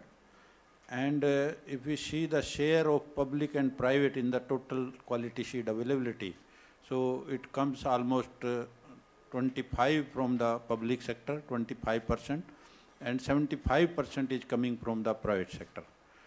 Private sector, except these 39 and plus some 40 and companies from Indian side, who are having their own R&D program, they have their own varieties and they are taking them in the seed chain system. Rest of the smaller companies, most of the indigenous companies, Indian companies, they are depending on the public sector material. So they are having the licensing with us. Earlier, everything was free. Any company, the breeder seed indenting system is there, that we are getting the indents from each state and we are compiling them. We are discussing with the states to replace the older varieties. Now we talk about the climate resilient varieties. We talk about the biofortified varieties with the states. Our developer directors of each institute of each crop, they are sitting there. All the state representative coming with the demand of breeder seed, which will be further going to the farmer's field after 4 years, after multiplication in the foundation and certified seed. So we all are sitting together. So these private seed company indents are also coming through their associations, and some of the biofortified material which we are talking particularly to many of those varieties we have licensed now. Until now I showed in the slide also, because of scarcity of time I didn't elaborate it. We have more than 1200 MOEs with the private seed companies who are taking the biofortified material from us. So all that material is going to the market. So the 75% share which is coming, that is almost out of that 80% of that 75% is coming from the public sector bred varieties. And during last I think 4 or 5 years, in case of wheat, as I told, the 33% varieties are in the total wheat seed requirement are biofortified varieties. So they all are coming from the majority of that coming from the private sector, who are our licensees, and they are coming forward. And then further, the only thing which I discussed in the beginning also, and our colleagues, madam, is also highlighting, the segregation system which we don't have. So up to until we don't have some segregation system or a total value chain production, starting from giving the seed to the farmer, then buying it back, then going it for value addition, making the various products, and then selling them by branding. So that those things, I think in some of the crops like mustard, basically I'm a mustard breeder. So one of my variety, Pusa mustard 30, 9 of my varieties they have been licensed. And one of the variety Pusa 00 mustard 31 and 33, which are of the canola quality, which we are importing from outside at the rate of 300, 400 rupees we are buying, and most of that material is by transgenic material. So those varieties, they have been licensed by some of our colleagues, and some of them, they are selling them at the rate of 400 rupees per kg, per liter of the oil. So those materials are going through the intervention of the public sector, private sector. But I think once we don't have a total blockchain, value chain, starting from the seed to the produce and then further value addition through the processing, value addition, and then marketing, then I think that will be the best option. And I'm sure that in the times to come, once the material is available in more and more quantity, so this type of, I think, segregation as well as the identification of that material through traceability system, that will be there, and that will definitely be good for the consumer as well as that will be fetching good price to the farmers also. Thank you, sir. Thank you. Thank you, Dr. Yadav. I think we can open the floor for another 5-10 minutes. It's 5 to 1. And one request to the panelists is that, I mean, after 10 minutes after the open floor session, I would request you one point which you think is very critical in terms of adaptation of biofortification within the system. I mean, I don't want you to solution what is critical you think you can share for a 1 minute each. Is that okay? So yeah, please, yeah, gentlemen. Thank you very much. In fact, it's a good session. I have a little doubt, and one good thing is that you are doing this bioavailability of these micronutrients through this study you are doing. And about 114 crops have already biofortified. And these micronutrients which you are fortifying, especially Dr. Nair will help me in solving my problem. The micronutrients, not only for one crop or whatever you are fortifying, they are going to the human being. It is coming from various sources. Any study has been done or planning to be done whether this crosses the tolerable upper limit depending on the food consumption. The food consumption in Kerala, West Bengal, Punjab are different. Somebody presented that the different food consumption habit and micronutrient will go also differently.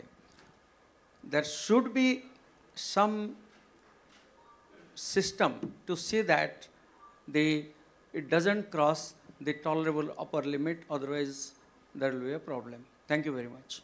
Thank you, sir, for the question. Would you please introduce yourself? Oh, I am Dr. Kanun Go. I was retired as the Additional Director General Health Services. I was also chairman of the scientific panel on food additives, scientific panel on pesticide residues, and so many things. Thank you, sir.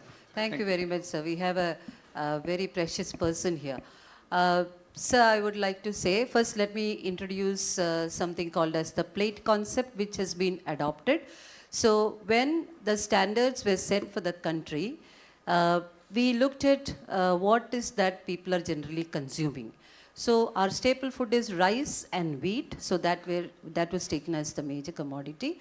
So we take into consideration a person would eat like at least 3 rotis and 150 grams of cooked rice if it's a rice person.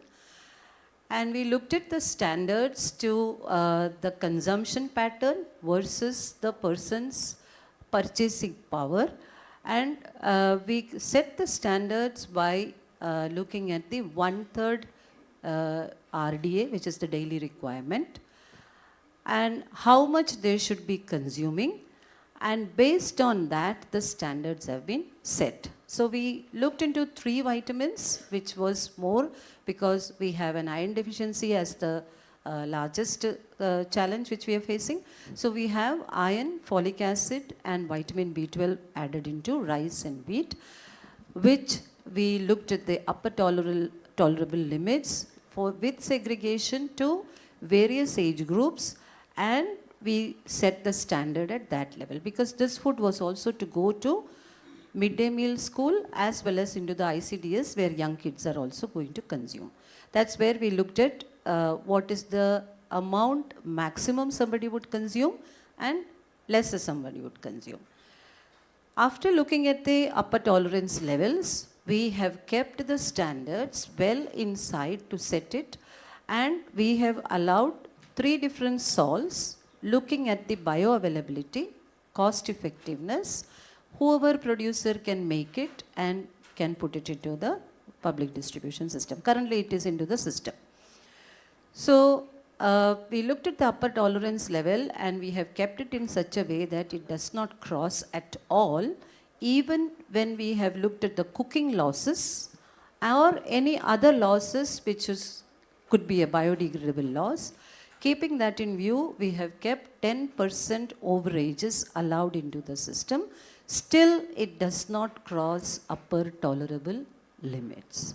So I want this whole gathering to be assured on this, and I'm taking it as a personal contribution which we have worked out. There were 4 scientists who have looked into, cross-checked it, then it went into the 11 scientist group to cross-check, verify, and then it got processed.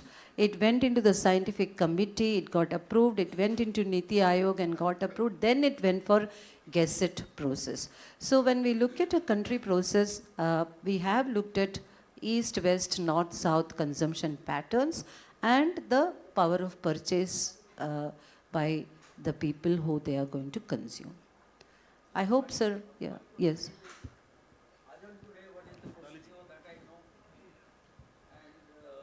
That is being taken care of.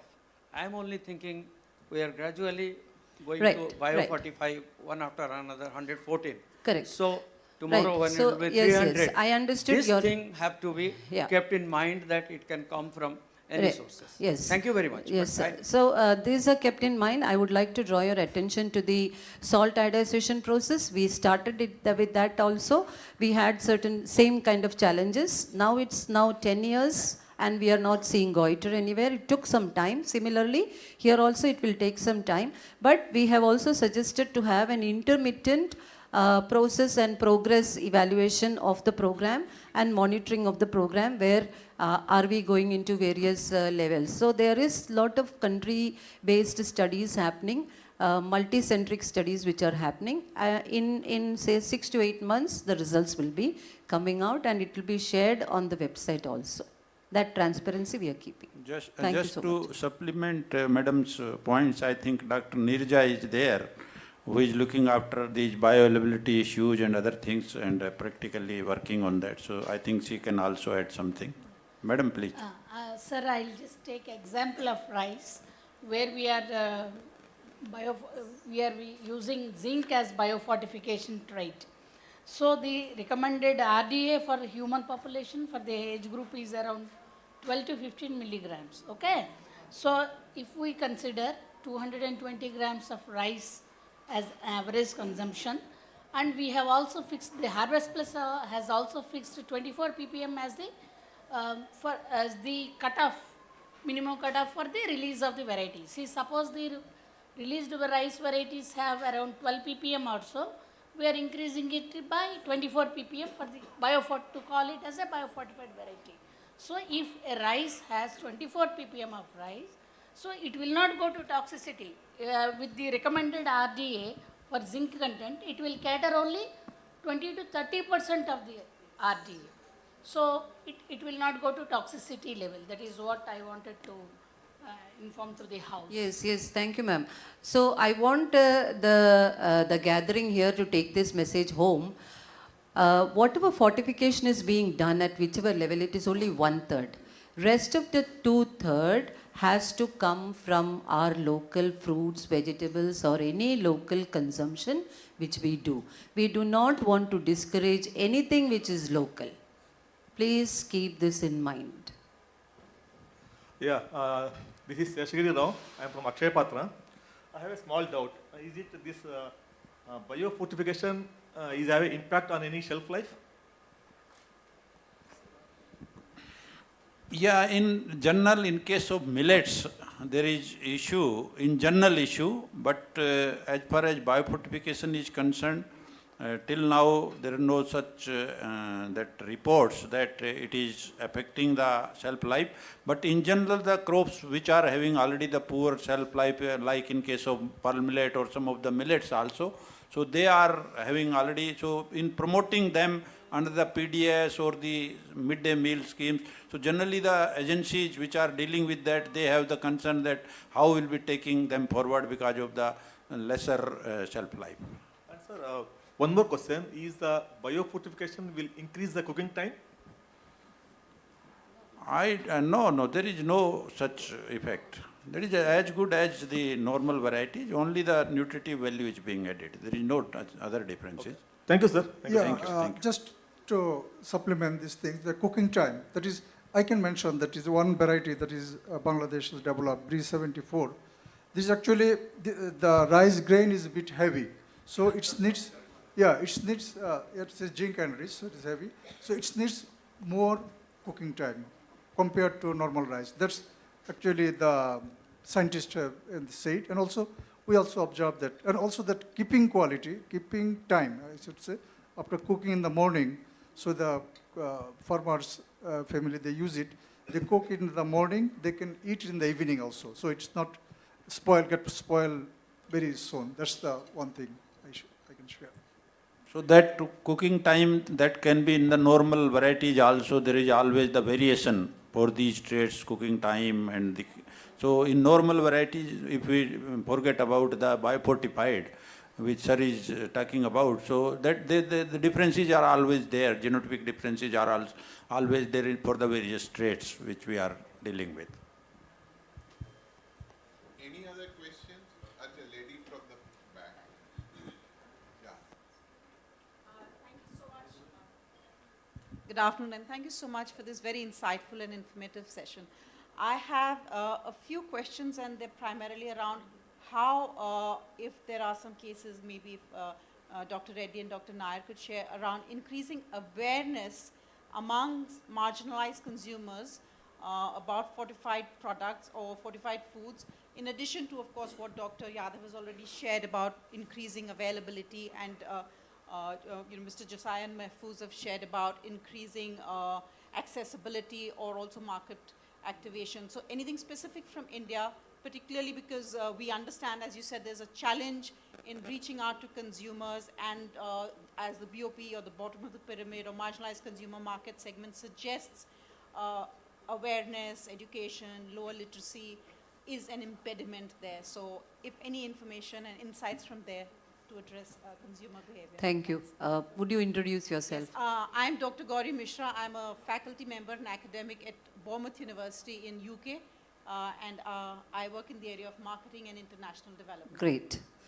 Thank you, Gomti, for that question. So I would bring two examples which I can suggest is what Government of India has done with the FSSAI specifically is we have a section who is looking after the SBCC activities. Their main job is to reach out to the communities which is new, usually is gone through them. So what the channel does is they give from the national level the funds to the state offices, and they are supposed to conduct mass awareness programs in a district-wise level, and from the district-wise it goes to the village and talukas level, so that when you are launching the product, everybody is on the same page. Now, there would be plus and minus to this program from state to state or from district to district that do happen, but that's still taken later on the second phase of the whole thing as a coverage. Using the technology, what has been done is using central activity from the central office, all the women and child officers from the ministry through a GPSS program has been addressed and introduced to these fortified food products, how they are going to come to them through the public distribution system, number one, how they should be using them, and how they are supposed to make various products. And one or two recipes also have been shared to them how to use these products. So that was the way to address the community of ICDS which is Integrated Child Development Program in India, because they are the ones who are going to catering to more younger children at large. So that activity went on very well. Now, the second phase was to address the midday meal program. So that has been done through the public distribution system officers, and a very similar activity has been performed so that they also are aware whether they are getting fortified food products or not. And there is a response back from them. When they don't get these products, they do communicate back that this month, this quota is not come at this level or whatever stage. So we still look into it since it's an initial process which is going on and carrying on. We are facing teething troubles, but we are addressing them systematically. Yes.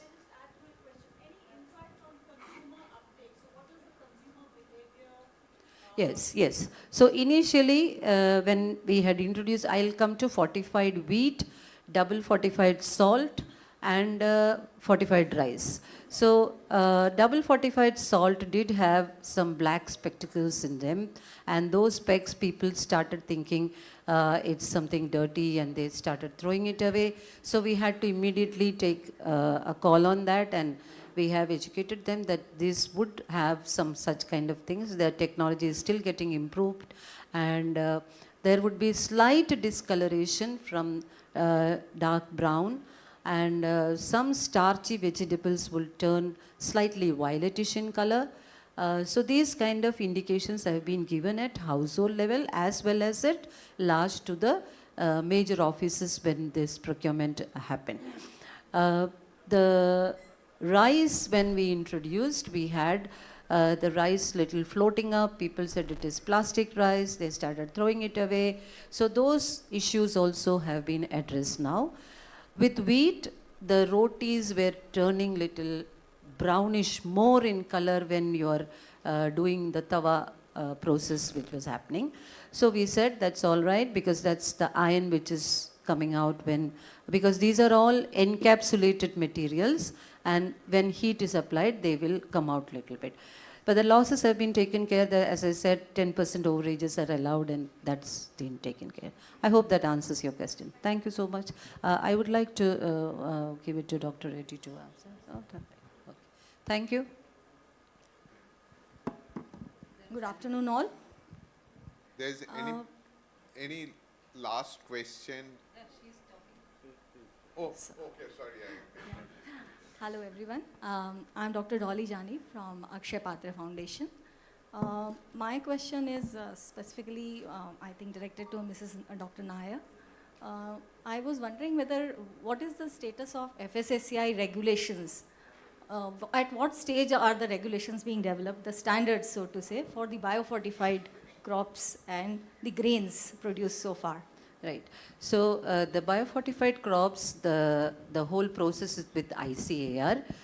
We do not interfere into the process and regulations. If they require a testing, then it comes to the FSSAI. The standards by which it has to be set, that's already been decided. We have BIS regulations also for that, which I think Dr. Yadav would be able to answer this more better. So for FSSAI, it's all basically on the testing part when it comes. But initial processing, everything has been in conjunction with the ministries together. We are adopting some international standards for the limits, which Sir has also asked, that the here limit of toxification and all that. For millets particularly, FSSAI is already working, because due to the International Year of Millets, and we had to promote them internationally, and that is working also very well. So in that case, for all the millet crops, the FSSAI is working that, and in almost all the crops, the nutritional profile and the various levels, they have already been finalized and published also. In case of other crops, till now, as I told, that some of the bioavailability studies and something we are now doing at our own level. But presently we are following the international standards of the range, that from which range to which range the particular nutritive component should be there. So as on today we are following them, And because we have not approached FSSAI till now, once the bioavailability studies and other data is available, so definitely we'll be approaching to them for have the further standardization, particularly when we go talk about the export of the material and all those things. So then definitely FSSAI will come in between and will be taking their help. Thank you, sir. Thank you. I mean, thanks to all of you. I mean, it was kind of a very enriching discussion, and I also have learned a lot of things.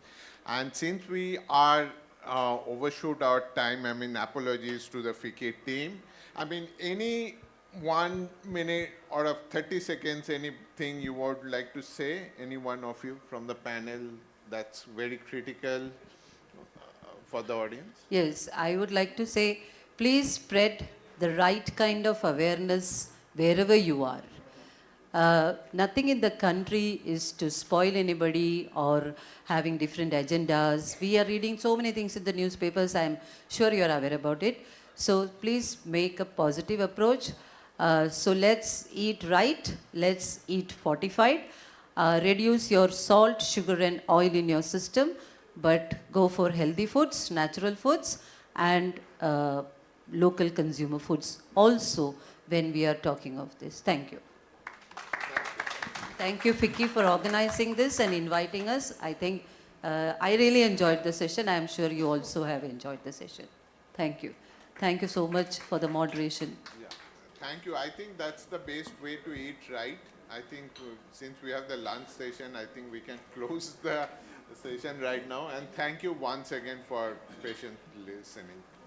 Thank you. Thank you. Thank you so much, Dr. Nair, for those words of wisdom. Thank you, Dr. Das, for moderating the session. And thanks to the audience for their active participation. Before we end the session, I would like to hand over the token of thanks to our panelists. So first of all, Mr. Edwin Josia, I would request you to please hand over the token of thanks to Mr. Shantanu Das. And Mr. Das, further, I would like to request you to please hand over this token to Dr. D.K. Yadav.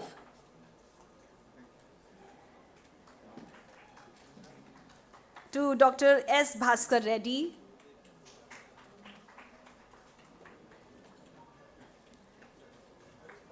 Dr. Sirimavu Nair.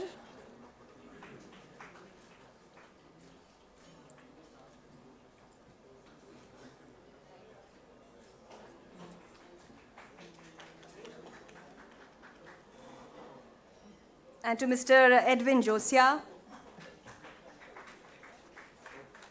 And last but not the least, Mr. Ashek Mehfooz. Please, may we have a round of applause.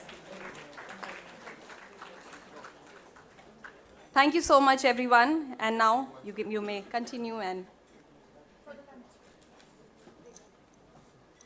thank you so much. Please join us for lunch.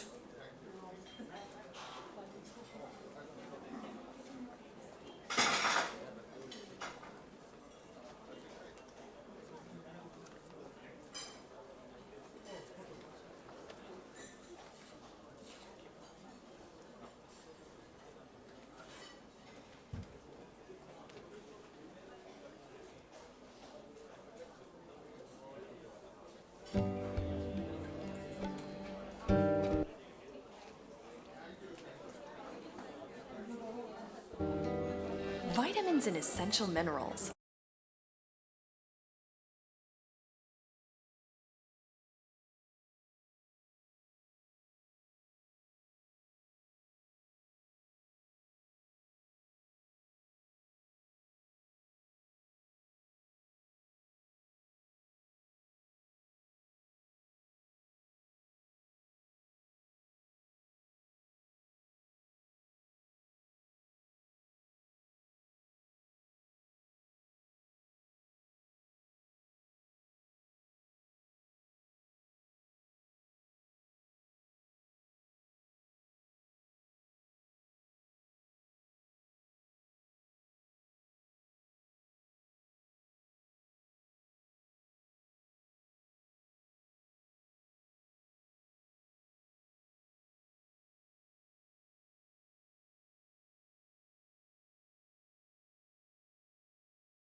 Ladies and gentlemen, may I please request you all to settle down so that we can resume our session.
Ladies and gentlemen, may I please have your attention? I would request you all to please settle down so that we can resume our session.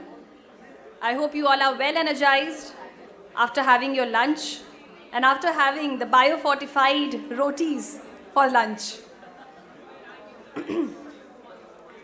So it's time for plenary session 2 about businesses and SMEs for healthier diets. So for special address, we'll be connected virtually with Mr. Manase Miruka, Cluster Lead, Nutrition Enterprise Unit, Global Alliance for Improved Nutrition. And then for the plenary session, for moderating the session, we have with us Ms. Pooja Sharma, Associate Director, PwC India. I would like to welcome you on stage. Ms. Pooja Sharma.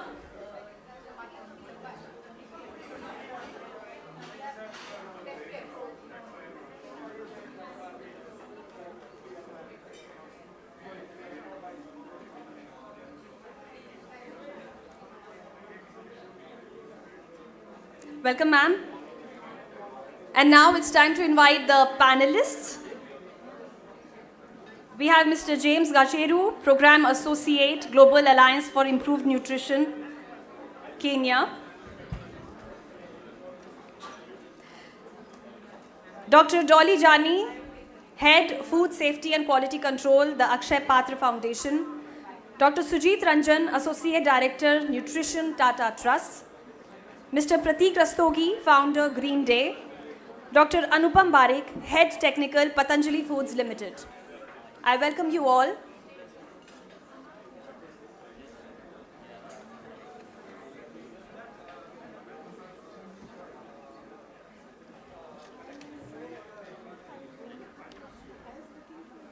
So let's begin the session. I would just like to check if we are connected with Mr. Miruka. Mr. Miruka, can you hear me?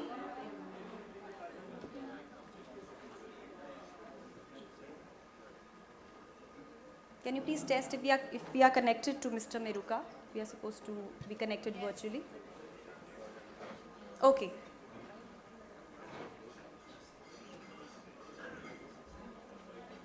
Yes, Mr. Miruka, I leave the session to you for a special address. Thank you and good afternoon, everyone. Hope you're able to hear me well. I can see the panel.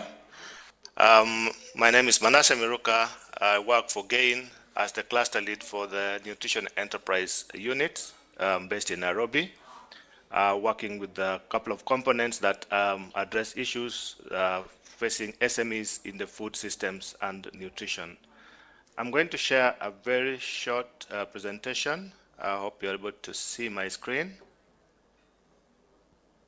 Gachru to definitely share something on the different challenges the biofortification has seen in Kenya, especially related to the seed production side of it or the supply chain issues.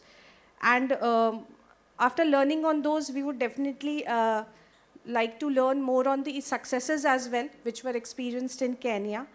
And how can private industry and SME be definitely integrated in biofortification? Yeah, thank you very much, the session chair for that session. My name is James Gashero, representing the Global Alliance for Improved Nutrition, Kenya. And just to share our experiences, because it was part also of, we implemented the commercialization of the biofortified crop program together with Harvest Plus. And of course, the project, how it was designed, we had the demand side and the supply side. So GAIN was more on the demand side of the project. But then the success of the demand side would only be possible when we had assurance on the supply side. So those two components were interdependent. And one of the challenge that we experienced was the seed availability, certified seed availability. And of course, under the seed production, we partnered with government agencies who are responsible for production of certified high iron bean seed. So the project in Kenya focused on high iron bean seed and scaling up through the commercial approach for impact pathway. So one of the challenges we experience is enough seed, adequate seed that would be able to be scaled up, because the biofortified seed was only released in 2017 in Kenya, but then the project started in 2019. So there was just a short period between the release of the certified seed, which is supposed to undergo various processes. We have the early generation seed, the breeder seed, and now the certified seed that is released to the farmers. So we had some kind of that issue, and again coupled with weather conditions that were not very favorable by that time, which also really challenged and impacted on the availability of certified seed for commercialization. Thank you.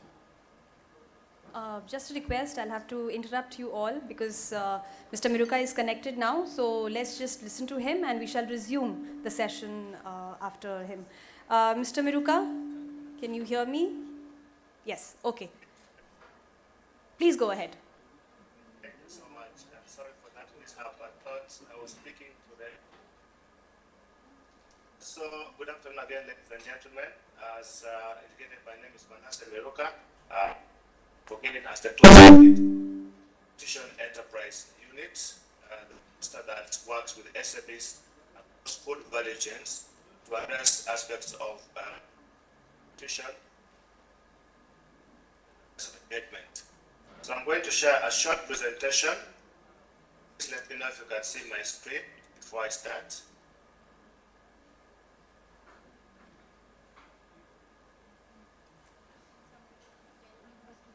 You can see my screen?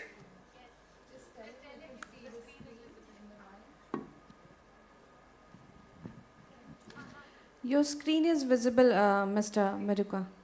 Please. Thank you. Thanks. So I'm going to talk briefly about how the plans for improved nutrition leverages on SMEs globally to improve diets. Short background that healthy diets are currently unaffordable. This is mostly, of course, experienced in the developed or the emerging economies. The fact that MSMEs play a critical role in food systems by producing the vast majority of consumed globally, more than they dominate 80% of the foods in Africa and Asia, which helps supply foods, safe and nutritious foods that are consumed, and therefore help prevent nutrition. At every step of food supply chain, that is something understandable. SMEs, including production, supply, storage, distribution, processing, and production, as well as marketing and retail of these food products to the consumers. So these businesses serve to provide or increase affordability and accessibility of safe and nutritious foods to consumers, and therefore facilitate help leverage market-based efforts which will increase the availability of nutritious foods which which are desirable, accessible to consumers. There are some modes of engagement that have been developed globally. So, for example, there are different program mechanisms that are being used to support businesses, especially the small and medium enterprise businesses. Within countries, the engagement of businesses at different levels of our food systems is through associations of manufacturers, for example, business associations, communities of producers, and these ones we see and experience across most of our countries. So we focus mostly on food production and processing, from processing to markets and then trade development. These are programs that also support the environment in which consumer demand and purchasing power are addressed. Such programs include technical and financial assistance, which help to strengthen the route to market for smallholder farmers, for example, and also SMEs that are engaged in processing certain food crops, and bringing complementary consumer demand programs through social behavior change communication. So we understand how this works at the country level. I'm going to share briefly on how GAIN works with MSMEs or SMEs to leverage on bringing nutrient-rich crops or even foods to the table. Within GAIN, we have this cluster we call the MSMEs Hub or SMEs Hub. The Nutrition Enterprise Unit constitutes of 3 components that work with SMEs at different stages. We work to convene businesses through the Sun Business Network. We work to support businesses to access finance through a nutritious food financing facility. It's a pioneer tool that is being tested and will be launched soon. We work to impact nutrition at scale by working with ecosystem partners such as incubators, accelerators, government agencies, and other organizations that work with businesses at scale. This is, of course, to access the big and rich volume of SMEs at the roots, at the grassroots. So nutrition impact at scale as one of the models that we are working with in GAIN brings the nutrition lens or attaches nutrition lens to the work with SMEs through enterprise support organizations. So we bring attention to nutrition-related issues and bring actionable knowledge and practical tools that GAIN has developed over the years to support incubators and accelerators that we work with, or enterprise support organizations. This helps to improve nutrition impact by equipping these partners with the right knowledge, the tools, and the sense of urgency to address nutrition-related issues. As an example, the project has leveraged on experience the large experience GAIN has from years of providing quality technical assistance and networking and knowledge sharing and at various supply chain levels. So the project has worked with existing SMEs to support them with wide reach on tools. For example, we have worked with SMEs with the vegetable value chains in Kenya, the dairy value chains in Ethiopia, animal source food value chains in Mozambique, and other related value chains in Nigeria, where we have reached about 6 ecosystem partners, contracting and training them on how to access the tools that we have developed, on how to use these tools with the SMEs, and this has helped to reach about 150 SMEs since the inception of this particular program in the last 1 or so years. So this effort has introduced SMEs and MSMEs to food safety, basic nutrition, food standards and compliance, and post-harvest loss management, as well as basic record keeping in food enterprises. This knowledge, when shared, of course, brings technical assistance and networking and knowledge sharing among the MSMEs and also the ecosystem actors. So we look at how we can bring that scale at that level. I've talked about scaling up Nutrition Business Network, or SBN, which is in about 18 or 19 countries presently, and actively being sought after by another 40 countries globally to reach all the 65 some countries. The Scaling Up Nutrition Business Network is basically a private sector mechanism that is co-convened by WFP and GAIN and supports governments to mobilize businesses and bring them to understand how to convert the knowledge on nutrition into action. So the availability of safe and nutritious foods is being addressed as a core issue by SBN, and at core we convene, we amplify, and then we advance practical business solutions to strengthen business models that catalyze nutrition and investment. So that's one way of catalyzing action and leveraging the private sector to bring nutrition conversations at fore. Finally, we have a component which is in development.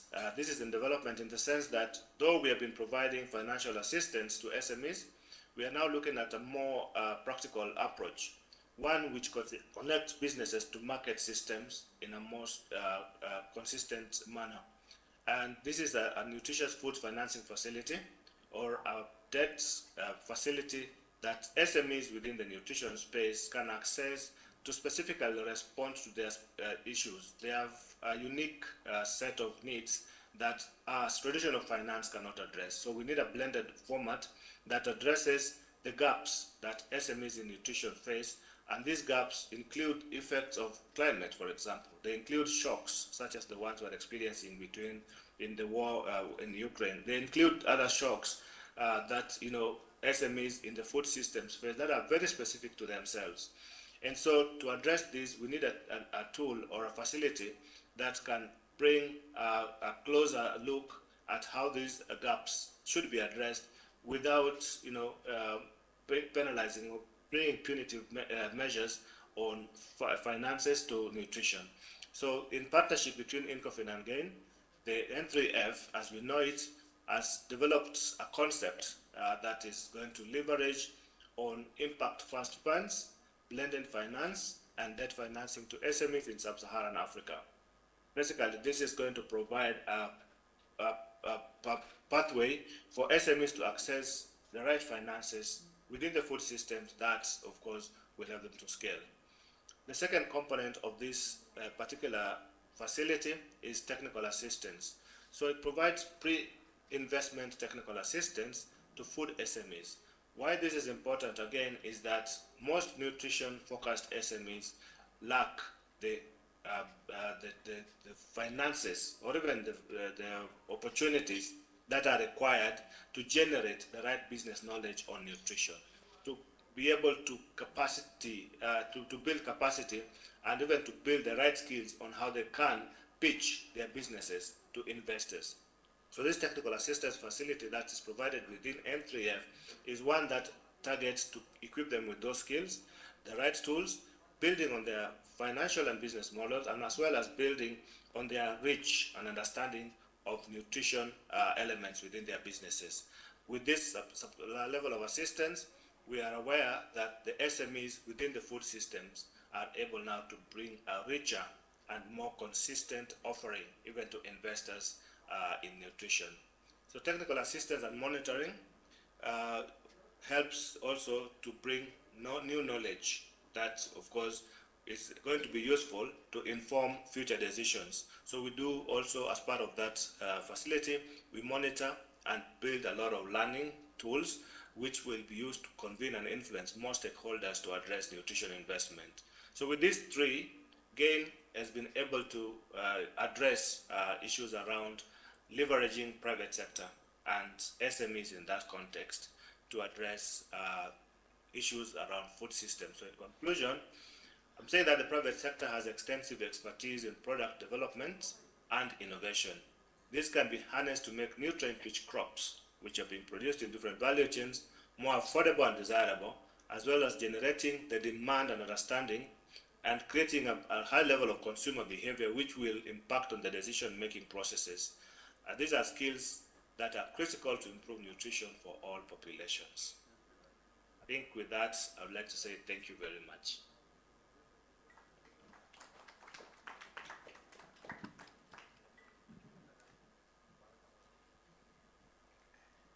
Thank you, Mr. Meruka, for such an enriching presentation. And does anyone have a question for Mr. Meruka, or we can take it later on, I believe. So Thank you, James, for sharing the experience in Kenya. And we'll definitely like to come back to you once we go through all the panelists. So going ahead in this session, we have Dr. Dolly Jani from Akshay Patra Foundation. Now, Akshay Patra has done a lot towards, supplying hot meals to, more than 2 million children daily through the midday meal scheme of of India. And definitely they have seen the scale-up part of it. They have seen how to reach the end consumer. And they have also they are also part of a pilot with Harvest Plus and an Institute of Sciences for integration of iron biofortified pearl millet and zinc biofortified wheat in the meals menu. So, ma'am, we would like to, hear from you how we can create, enabling environment for scaling up biofortification through crop interventions. And what do we see the stakeholders' role in this process? Ma'am, please. Thank you, Pooja. Good afternoon, everyone. As Pooja has already mentioned a brief of what Akshay Patra has been doing. So my presence here is to represent what Akshay Patra stands for. Ours is the largest NGO-led midday meal serving organization. Every day we are serving freshly cooked, hot, nutritious meals, delicious meals to lakhs of children across the country studying in government schools. So far, the raw material that goes into preparation of these midday meals is the staples that is provided with support from central and state government through the safety net programs. And then we also have some institutional donors who support us in making this happen. And along with utilizing all the raw material, it is our principle not to use any kind of food additive or a chemical or a preservative, so to say, in our meals. So whatever items that we are using, they are purely naturally grown crops. So our idea is whether we are utilizing a biofortified or the bio crops that we are discussing today, they should also come through the safety channels to us. And already we are in the process of initiating using fortified rice. We are also using fortified oil is also being used, edible oils at many of the kitchens. And of course, iodized salt, then double fortified, iron fortified salt is also being used. And at many places, we are using fortified atta also in our meals. So to answer your question, awareness and regulatory aspects, those are the things that we need to address, I think, and then all the stakeholders to come together at platforms like this would really mean something for the kids to have a wholesome meal, which is delicious. At the same time, it is giving them all the nutritions that are necessary for growth and development. And if many of the ladies would agree with me, once you give your child a lunch box, a tiffin box, and when he or she comes back from school, you check whether he or she has finished it or not, right? So same way it happens when we send our lunch to different schools, and when we see many of the children are not liking something, or our food comes back to us, and it's a food loss, that is another thing. But we feel sad that so much of effort and all the thinking that has gone behind it is not having that much impact. So if we are using different kinds of ingredients, so we have to do a kind of sensory analysis also, along with the team of experts and with the beneficiaries, whether they are liking it or not. So that is also another thing that needs to be addressed. Like for instance, we are already observing this International Year of Millets at many places. We are also using millets in many of the kitchens. Many of the states are doing it. At least they are trying to serve millet-based foods once in a week. Some recipes are also being developed. But again, a taste needs to be developed. Parents, teachers, everybody have to come together for a child to transition towards, liking such things.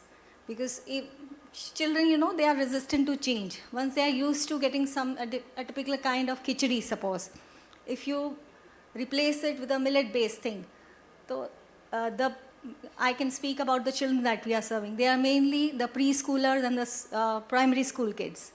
So they will not immediately accept it. But through certain, gently making them understand the importance, the nutrition, and all the idea that goes behind the millets program, we can make them understand that. So that is also one part that Akshaya Patra plays in doing. Every month we are conducting such programs in different schools. We are introducing them to the personal hygiene, the safety of observing the hygiene and nutritional aspects of the meals that they are getting, and so on. Thank you, Dr. Jani. Definitely that is very critical. Awareness and regulatory aspects to, promote biofortification or fortified product-based foods among the larger mass. And it was good to hear what Akshaya Patra is doing to create this awareness among the larger audience. And moving ahead, we have with us Dr. Sujit Ranjan, who is from Tata Trust. So Tata Trust is also working a lot in bringing the nutritional diets to the larger mass and working towards it. So, sir, we would like to hear from you, the experience of scaling up the models which have been done by Tata Trust towards the nutritional diets and related initiatives which can be replicated or learned from for biofortified products as well. Thank you very much. Good afternoon, everyone. I'm Dr. Sujit Ranjan from Tata Trust.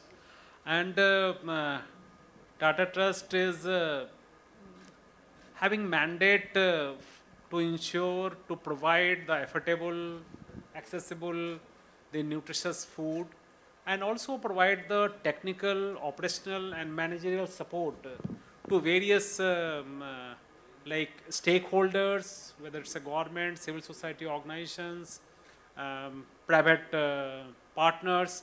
So that's the mandate Tata Trust is having. And we know this fact very well that good nutrition has the power to transform the present and the future generation. So primarily our focus areas are for children and the pregnant lactating mothers.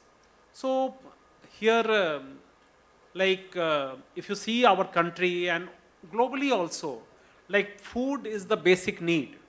But in the recent days, what we eat, what we cook, I think that has changed drastically. And in the recent phase, the more focus, because of the technology development, at the same time green revolution, the more focus was given for increase in the production of a staple food. That was the more focus. And by this way, that was also very much needed, I can say, because of the, to address the hunger, to address the inequalities, to bring the families from the poverty cycle. So that was very much needed. But by this way, the marginalized, most of the things, if you are going for the globally, maize, wheat, and rice were promoted like anything. But by this way, the vegetable, fruits, pulses, and marginalized like anything. And that's why it's very important like how we can take good care of biofortification, because biofortification is one of the approaches, I can say one of the approaches to address micronutrients and vitamin deficiencies. And there are other like food fortification is there, biofortification. Primarily we are addressing the diet diversity, and at the same time Nutri-Garden now we are promoting a lot. So there are many ways to address the micronutrients deficiencies. And we have also seen in India was having a very strong foundation, and I can say the environment for addressing micronutrient deficiencies. And so Tata Trust initiated the first thing like how to address one is the large scale food fortification, how to collaborate with the central government, Government of India, Ministry of Health and Family Welfare, and under that FSSAI. So how to collaborate with FSSAI to support the food fortification like in our country, large scale food fortification. And at the same time, like biofortification was also one of the component. So because we are having, like I am representing nutrition of Tata Trust, we are having like agriculture, we are having the livelihood, rural livelihood. So they are taking good care of the biofortification, millets promotion, with the help of the small farmers, and working very closely with in different states with a small farmers group. So I would like to share some of our learnings from food fortification, because food fortification was in the year 2016-17 when Government of India decided to address the micronutrient deficiencies and at the large scale, and decided to go for establish a food fortification resource center. So that was not in our country, like Food Fortification Resource Center, FFRC. And the role of FFRC was, we visualized like, I am very happy to see the GAIN path. There were other players, important players were there, those who were part of that, along with like the Tata Trust and the ministry. So the objective was how to bring the inter-ministerial, inter-departmental coordination, because food cannot be seen in isolation. Food is like the agriculture is there, the rural development, the policy, food processing, the your social welfare, like women and child development, then education. So the PDS system is there. So it was very important to bring all the players together. At the same time, like it's important to a standard setting. There was no standard setting that time in our country for food fortification. So FFRC brought this learning, like how to go for standard setting. Then also like how to bring all the states and union territories on the same page, how we can ensure that how they can also promote this food fortification.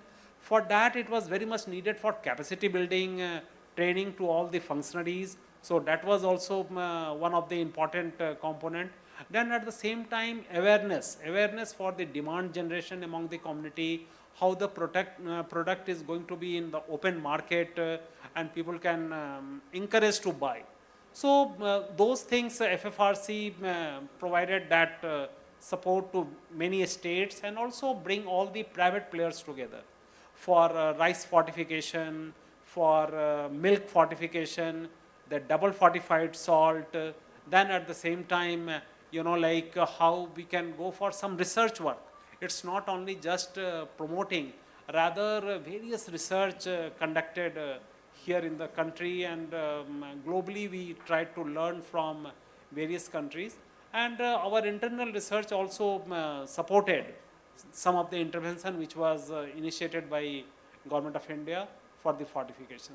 So that was the one of the, I can say, and advocacy was important component, how we can create like advocacy at odd level, at bringing the private players together, the market feasibility, and also bring the customers can understand the importance.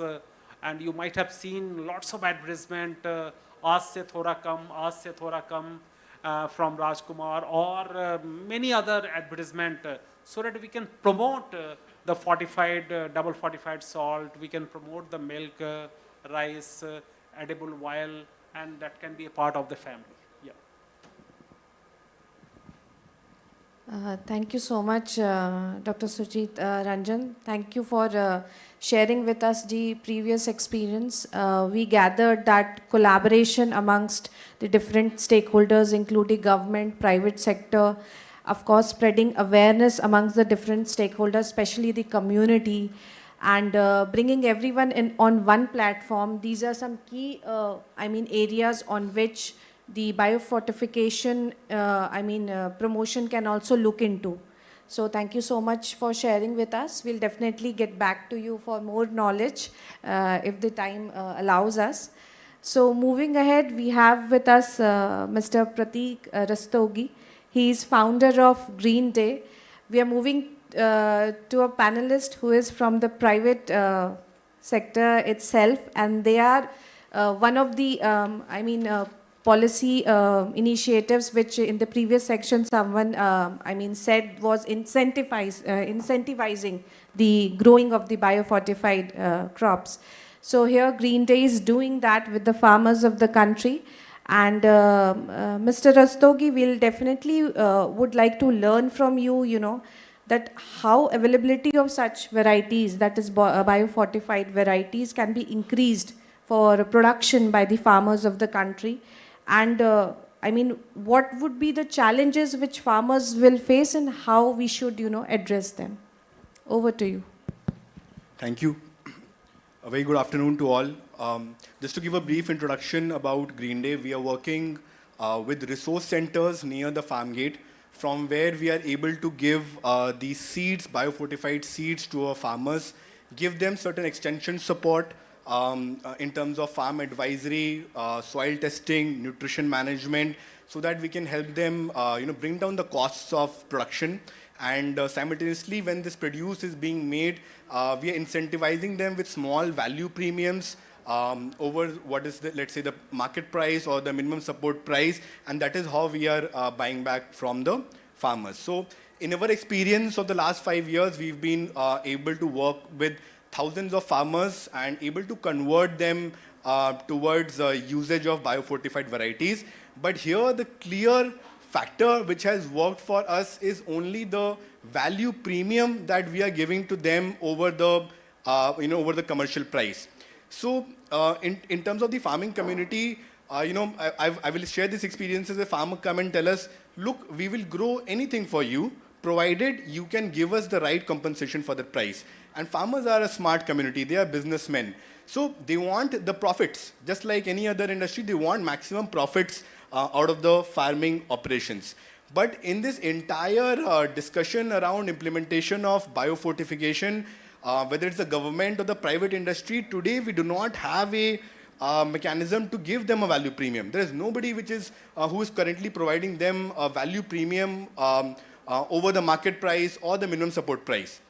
On the other hand side, if you look at the entire seed industry in the country, we, as in the seed industry, of course, even our organization is a part of it, but everybody, all the seed products that are being made to market it to the farmers, or the entire distribution networks, whether it's the agri-retailers or the agri-distributors, everyone pitches to the farmers only with one particular focus, which is about higher yields.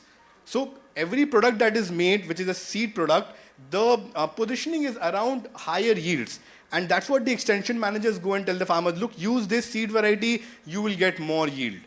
And so today the farmers are only using these kinds of seed varieties which are offering them a yield.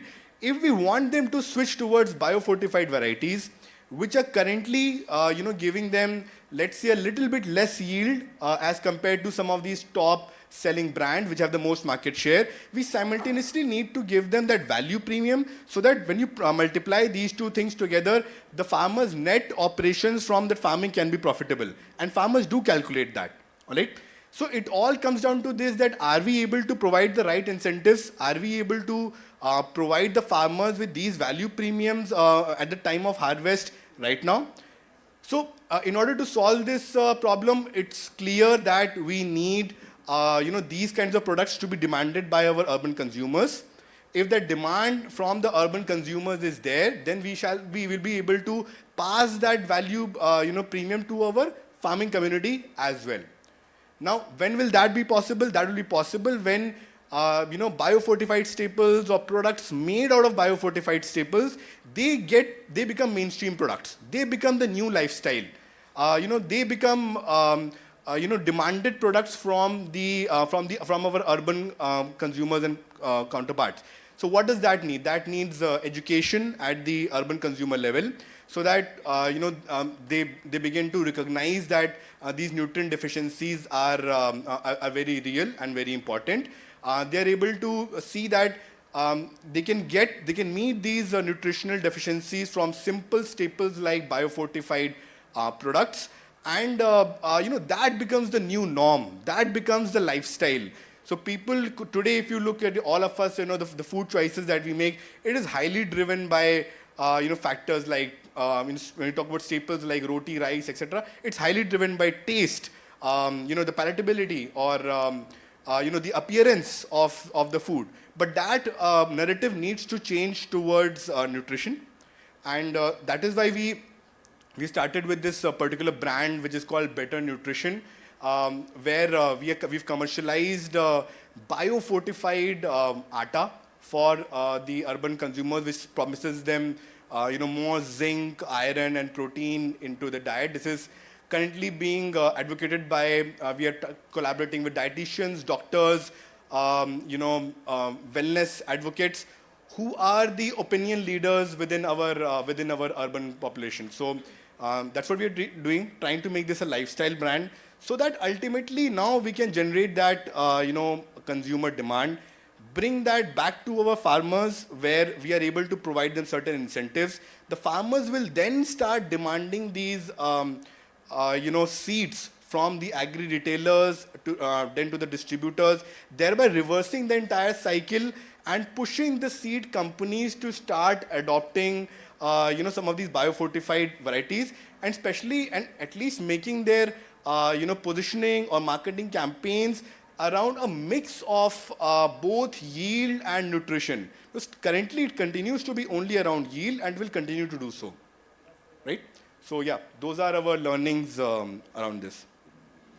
Thank you. Thank you so much, Mr. Rastogi. Thank you so much for sharing on that.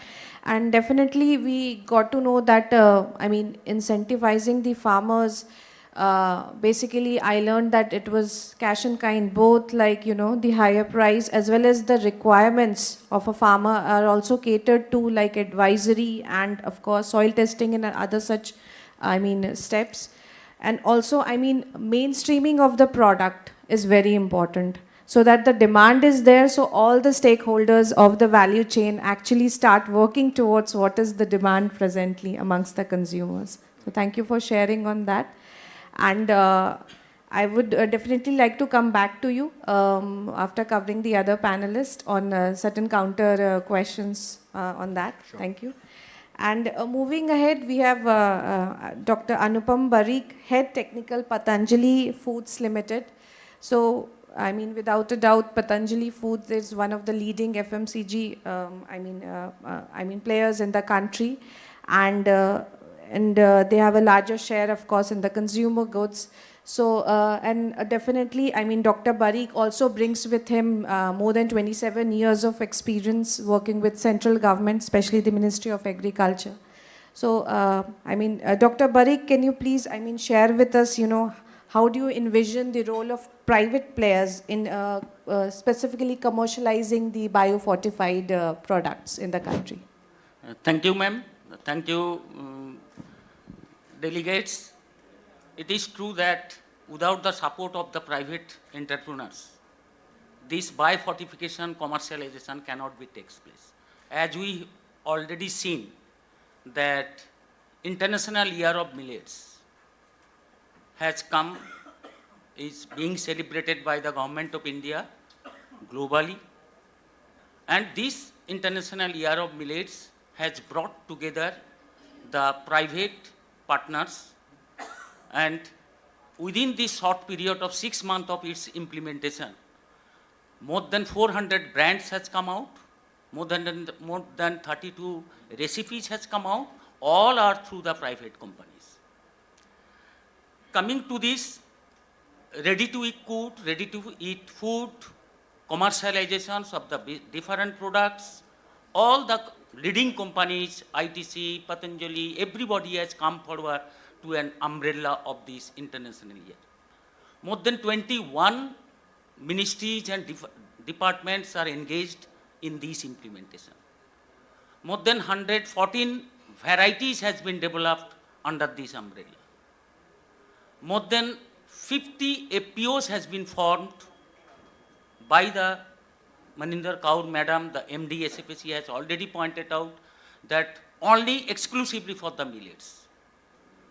More than 25 seed hubs, the production of seed, how to increase the best quality seed of the new millets. More than 25 seed hubs has come out under this umbrella of these millets. This is a huge network, huge awareness. Thus launched the Government of India, Department of Agriculture and Farmers Welfare, Ministry of Health, Ministry of Home Affairs, FAO, everybody served the launch to the Parliament, to the G20 delegates, to every corner of the places, whatever it is possible. This type of movement has come forward. As a result, that the millets production, which was, it was earlier also, we do cultivate around 12 million hectare under the millets, and this 12 million was, the production was hardly 10 to 12 million, but now this year it has been harvested around 16 million tons of millets. The movement has taken place. What I emphasize that the commercialization of the biofortified varieties, it also needs a movement, a mass movement, people movement, like the International Year of Millets, to showcase the strength of the biofortified technology, zeal, private entrepreneurs, all are there. They have to take in an umbrella. So what is my suggestion is that the International Year of Millets will be completed in the year 23. 24 hum kya karenge? What will we do? Why not the National Year of Biofortification is started from the year 24, taking the advantage of the all stakeholders of the ministries, all the State Department of Agriculture, SAUs, KVKs, whosoever are associated with the biofortification. This is the best way that we have seen in case of millets, we can succeed in case of biofortification also. And lots of private entrepreneurship will be coming up. More than 250 startup has been brought out. The new SMEs has come, more than 250 startup has been sanctioned by the Government of India, and the funds is also available with them. So it is the right time to take this summit. I congratulate this summit. It is the right time to take a decision whether we can go for a national year of the biofortification in 2024. Because before commencing the International Year of Millets, Government of India declared millets as a nutri-cereal in the year 2018. They observed this nutri-cereals year 2 years. After that, they realized that it should be globally accepted, and that's why the International Year comes. So this is the right time that we should have a decision about the National Year of Biofortification, so that we can go ahead taking all the stakeholders in one umbrella. That's all. Thank you so much, Dr. Parikh. Definitely, I mean, we may see an International Year of Biofortification as well coming up. First, we have to go for Yes. Then we can go for different. Sure. So, sir, going ahead, you emphasized a lot on the role of private players biofortification. So, although private players are doing a lot in this sector, government is also taking up a lot of initiatives and developing different varieties. So, can public-private partnerships be a way of, encouraging this sector and creating more opportunities, sir? And also, do you see an avenue for research and development as well through PPPs? Yes. So definitely there is the much scopes for the private partnership. What we have seen that for the millets, why it has been so successful, and within the year we could have taken this, because these nutri-cereals has a full-fledged scheme under the National Food Security Mission. The National Food Security Mission was launched in 2007 by the Government of India, and in 2018 it was realized that we got the food security, but not the nutrition security. So that's why the National Food Security Mission has been renamed as a National Food and Nutrition Security in the year 2018. And they have launched, earlier the National Food Security Mission was NFSM rice, NFSM wheat, NFSM millets, NFSM commercial crops, NFSM oil seeds, NFSM pulses, so many components was there.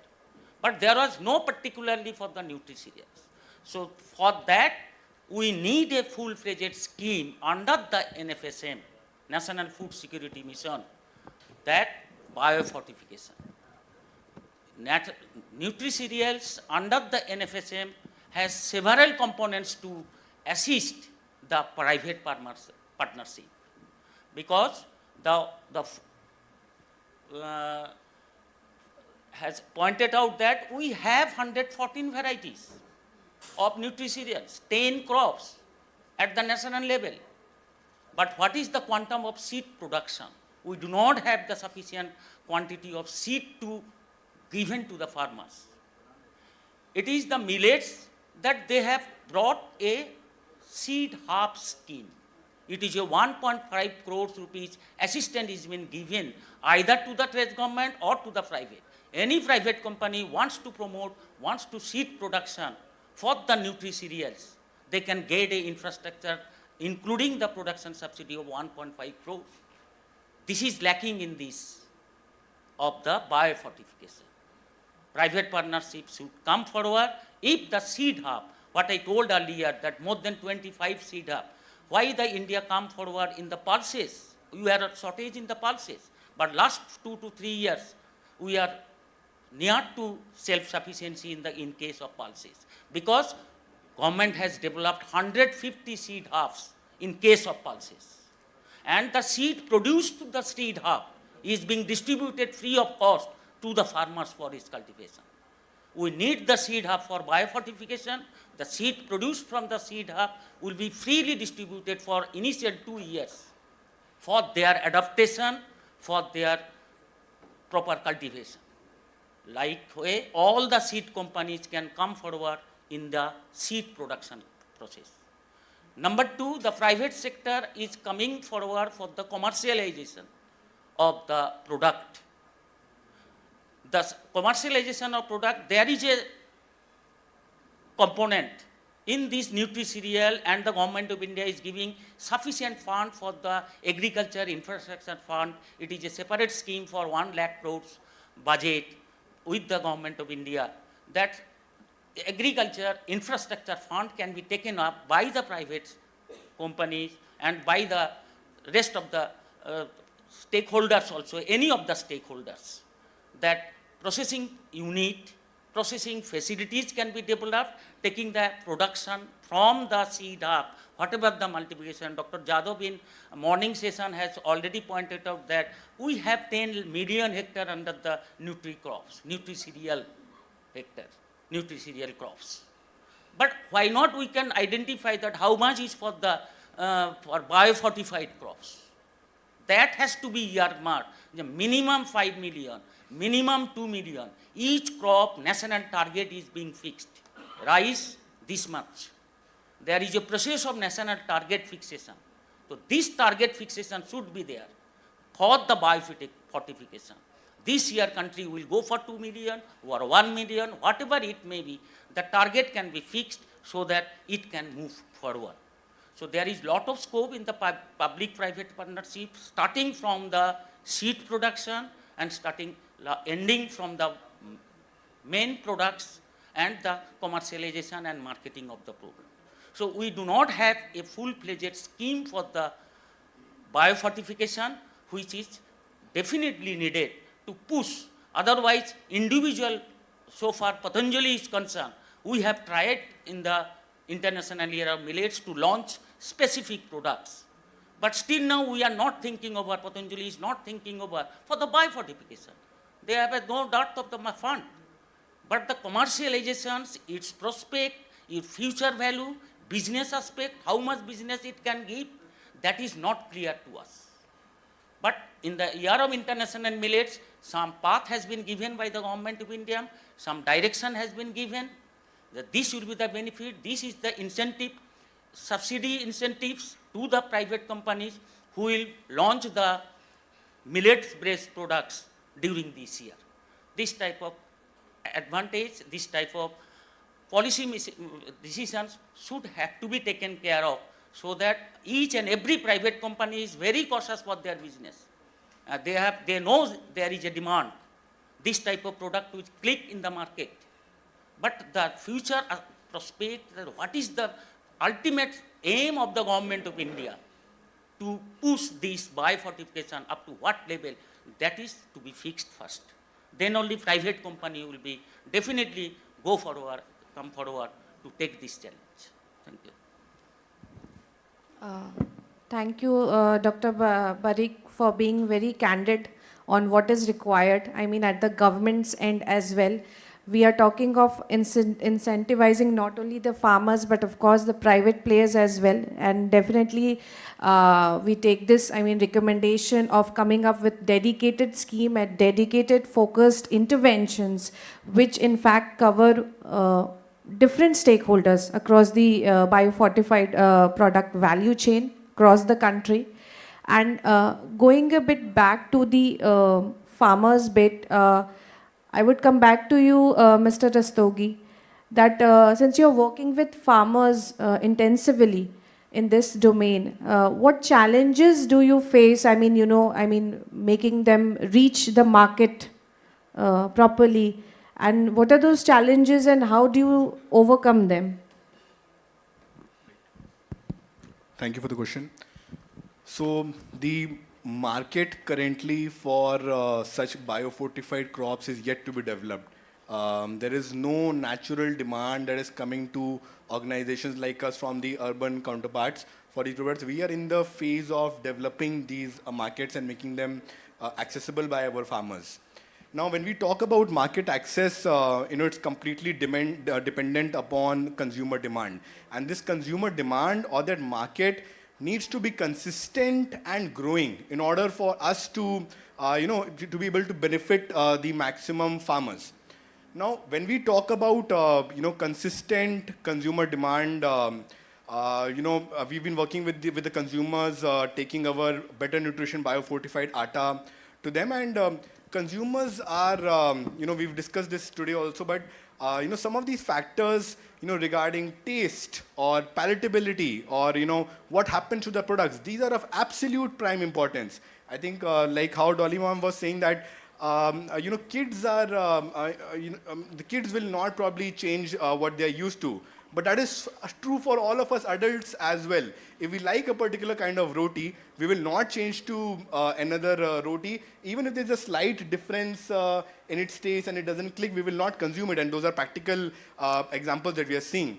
So amongst all of these various biofortified crops and varieties that have been developed, we have been able to work upon doing consumer trials around taste, around the palatability, or what happens to these products, let's say over a period of time, its appearance, and what is working for the farmer. So those kinds of factors will need to be taken into account to ensure that there is consistent consumer liking and acceptance of these products, leading to consistent and growing demand, and that is how we can ultimately provide better market access to our farmers network.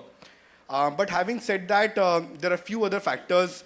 So currently, if you go out into the store today, into any store, you will see that it's not just one biofortified product which is offering to be a nutritious and a tasty product to the urban people.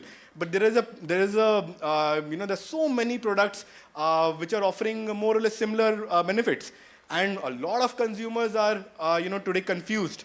What is good for me? Should I buy organic atta? Should I buy fortified atta? Should I buy biofortified atta? Should I buy a multi-millet atta or a mix of these things? So they are, I mean, the way we see it, they are in a highly, I would say, confused state. And we are, once we take our product, it's like adding one more level of unclarity to, in a market which is already not clear.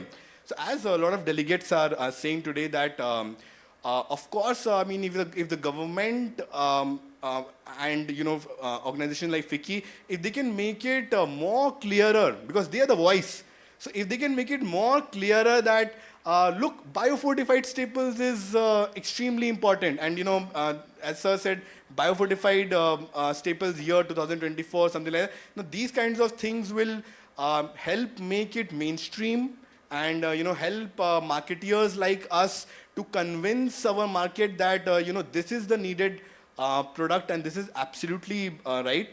Some sort of government endorsement, as we said, public-private partnership, these kinds of interventions will definitely help marketeers, startups, and private companies like us to be able to convince our to our consumers.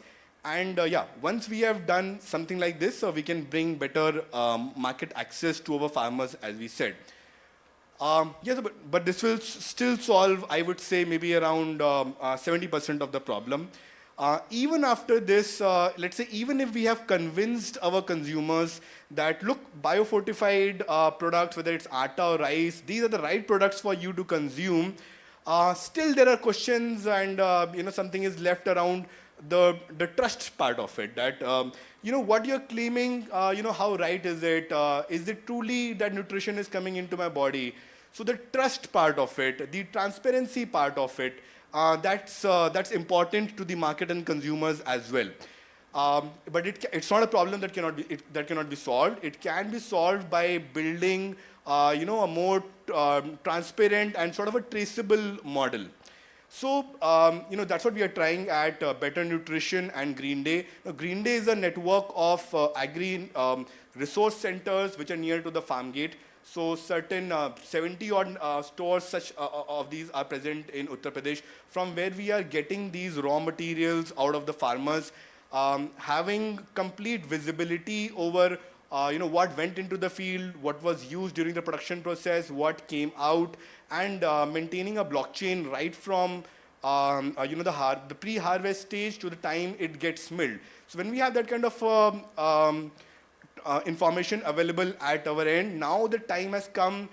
You will see at the back of the packet, we've given a QR code scanner over here, with which you can see and know that who your farmers are, where this was being grown. So it's an effort to try and establish transparency and traceability within the biofortification staples. And that kind of efforts with the government, with the consumers and some other things that I mentioned before, now that will help us solidify a true demand and establish a true market for the into true market. And then in turn we can start taking on larger orders to our farming community. So that loop has to be completed well, and that's what we are trying.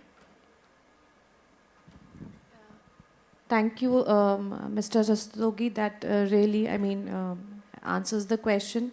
And the key intervention which could be identified was also mainly around demand creation, of course.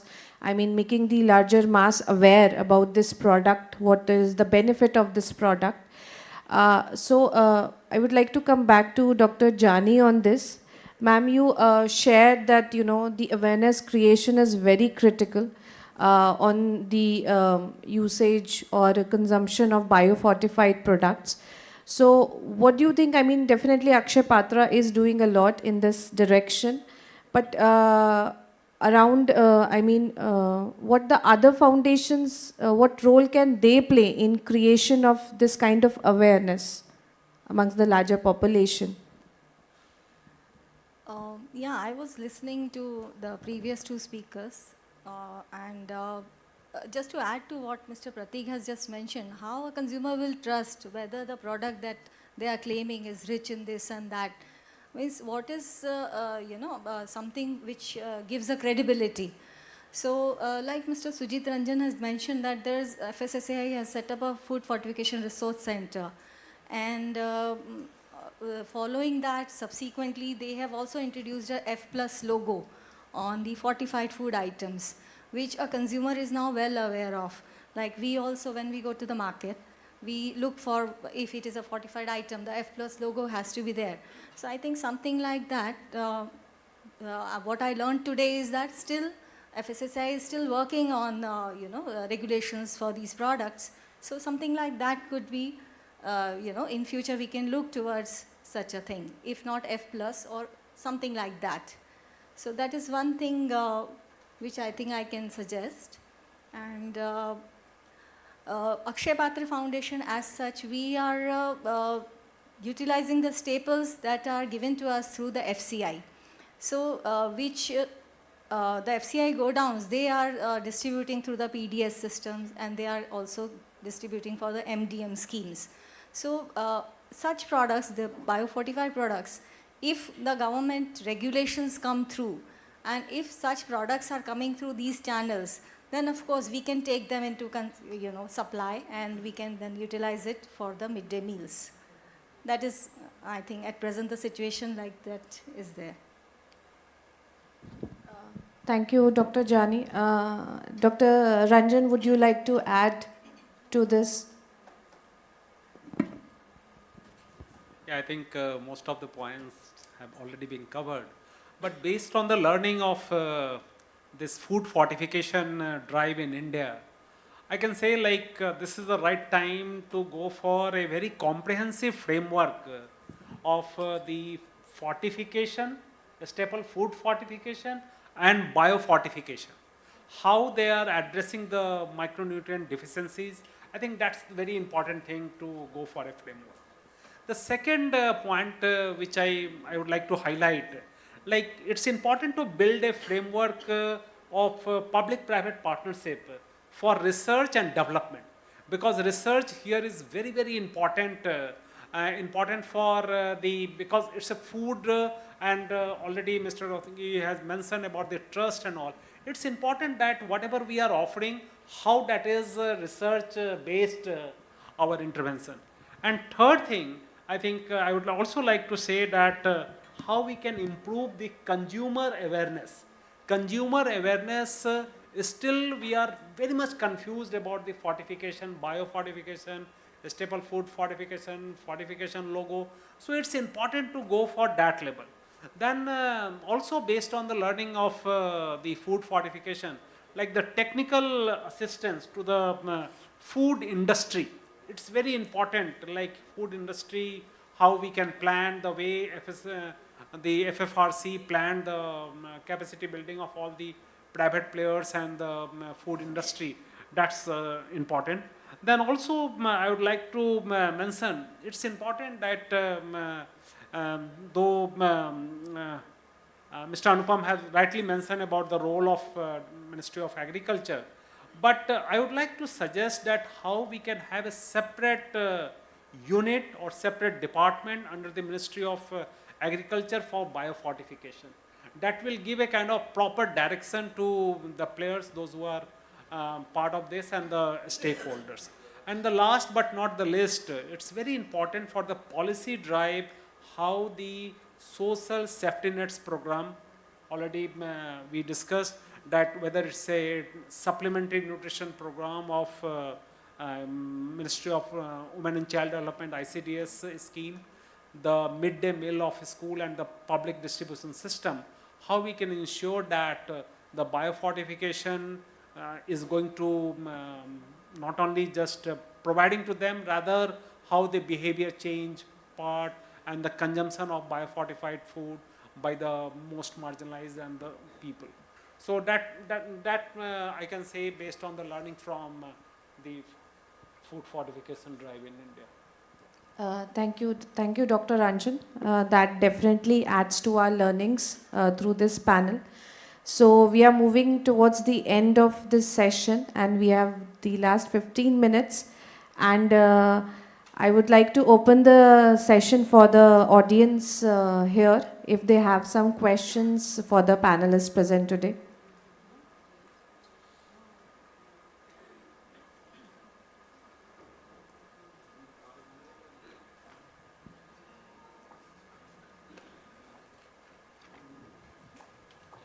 Thank you for a wonderful session. I'm Dr. Sirimavu Nair. I have a question to Mr. James Gacheru. You talked about certification and the gap which you received in having the high yield seeds, and it took you a bit of time. So further from that, what was the progress? What was the experience which you had? Yeah, thank you very much for that question. Yeah, as I mentioned, we had the issue of enough seed or adequate seed for commercialization purposes. But then as was presented here by my colleague Manasseh from the Kenya office, I think we have a way of working with the private sector. So we had to partner with the government research agency, Kenya Agricultural and Livestock Research Organization, who was able to address the issues that we are facing by licensing additional private seed multipliers. So we worked with different agencies apart from the government, who also provided an oversight and also technical support to ensure that we have adequate seed available for the market. So I think that working with the investing in private public partnership is very important, as alluded to by the previous panelists. And this is kind of bringing in the multi-sectoral collaboration in terms of the input, in terms of ensuring that these are subsidized for the farmers, and also they are able to, because as we are looking at this in a win-win situation, so for it to be commercialized, it has to be profitable to the businesses. So how do you do that? How do you provide the technical support? How do you provide the certified seed? Because you realize, again, if you don't have the right seeds, the yields, the quality will be affected. So that's how ideally we manage to work across the value chain, ensuring that we have several multipliers to ensure we have adequate seed for scaling up. Thank you.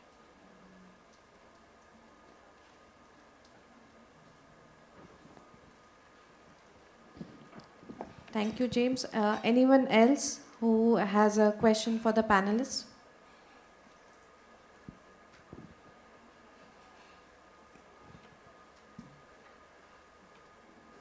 Hi.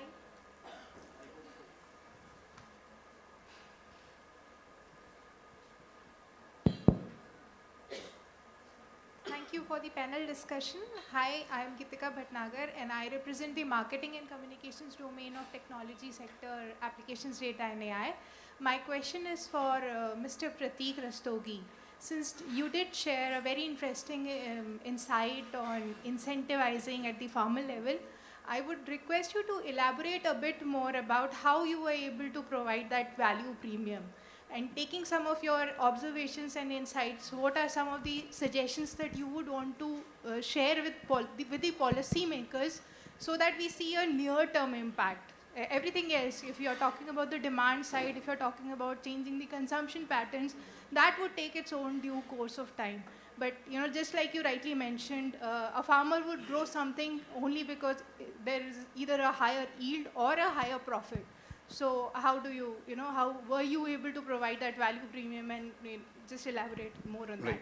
Thank you. So any organization which is working for, which is a for-profit organization or working with commercial interests, of course startups are a part of that, like ourselves.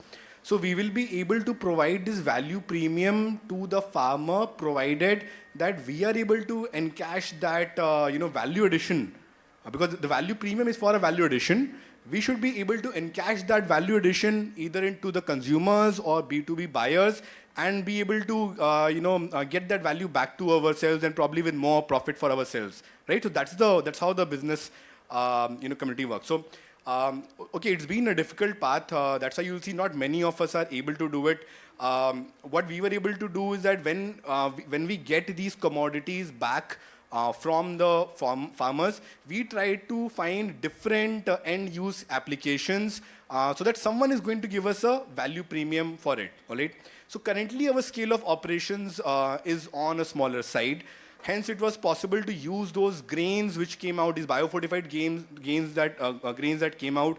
It is possible to use some of them as seeds, some of them as flour, like how we are using it into better nutrition, and often various B2B companies, millers were buying it from us as just as grain itself, and sometimes we have to use like better marketing, where we are able to talk about 2 or 3 different factors. So we are saying that, look, this seed is, this grain is not just higher nutrition, but it has also been grown sustainably.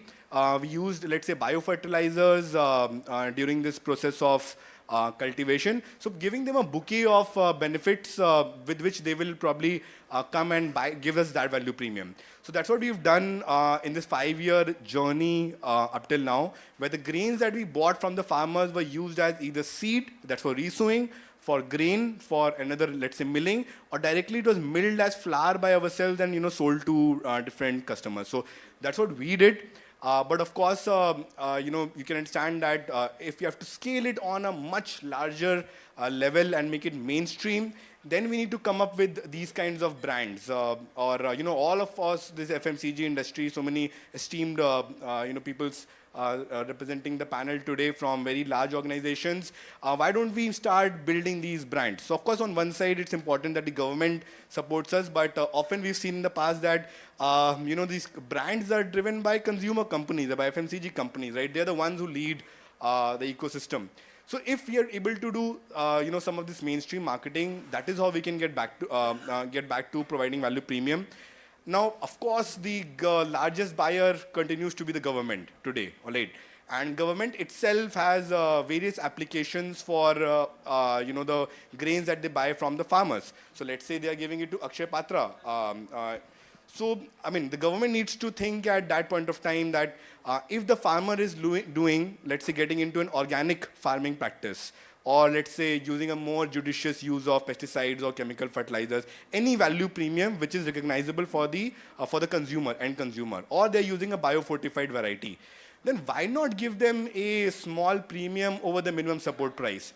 Now, why do we expect the farmers that they should do all this entrepreneurship, right? They should take some risk, make that value addition into the fields, and then the price at which the government will buy from them is same as the standard produce, which is being totally farmed for their only high yield or high output, right? So that is the challenge. But as we have seen in the discussion today, that everybody is sort of saying, and we can all probably understand and that these kinds of products are going to become the new future. And people, as we are growing as a consumer, as a country, as a consumer, as we grow, so the demands for these products will start increasing. So there is definitely a value appreciation by the urban consumer. Now this bridging needs to happen. That there, at one hand, there is a customer who is ready to pay that premium. On the other hand, there's a farmer who says, yes, I'm ready to produce this if you give me a value premium. Now, somebody needs to come in with that systemic innovation and say, look, okay, we are allowing both of you to get married. So today it is, small startups like us doing it at a very small scale. But of course, the government and these larger organizations, the moment they start coming in, this problem will get solved. Right? I hope that answers the question. Thank you.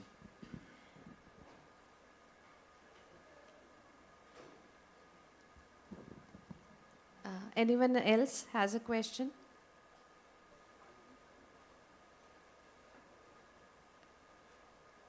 right. So, I mean, with this, we come to the end of this session. And just briefly summing up the key points which this session has brought forward, it was very clear that a very, dedicated drive for this biofortified, product has to happen.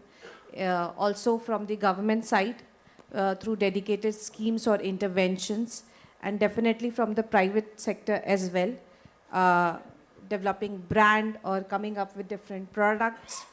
Second was R&D was also very much emphasized, especially with public-private partnership. And of course, developing accessibility and the awareness and acceptability as well for the biofortified products among the larger mass, so that the wheels of the biofortification value chain start the motion itself, because demand will be there, then supply will also be there. And lastly, definitely incentivizing, for all the stakeholders involved, whether it is the farmer itself who will produce, and of course the private players as well who will supply this product to the larger mass. So this was to briefly sum the key recommendations which have come from this panel. And once again, I would like to thank all the panelists for giving their valuable time for this session, giving us valuable insights on this topic of businesses and SMEs for nutritional diets. And in the end, would definitely like to thank FICCI for organizing this session as well as this event. Thank you so much, and thank you to the audience as well, and would hand over back to FICCI. Thank you. Thank you so much for this insightful session. I thank all the panelists, and thanks to Ms. Pooja Sharma for moderating this. Now is the time for handing over the small token of thank you to all the panelists. So first of all, I would like Dr. Sujit Ranjan to please honor Mr. James Gachiru. Ladies and gentlemen, please may I have a round of applause.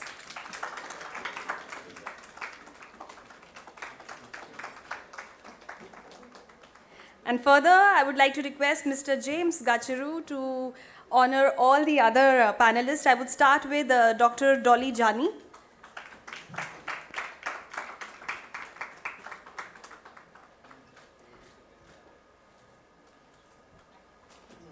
Dr. Sujit Ranjan.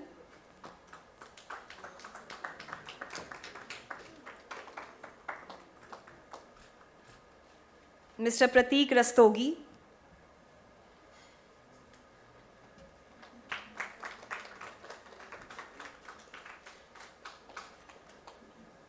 Dr. Anupam Barik.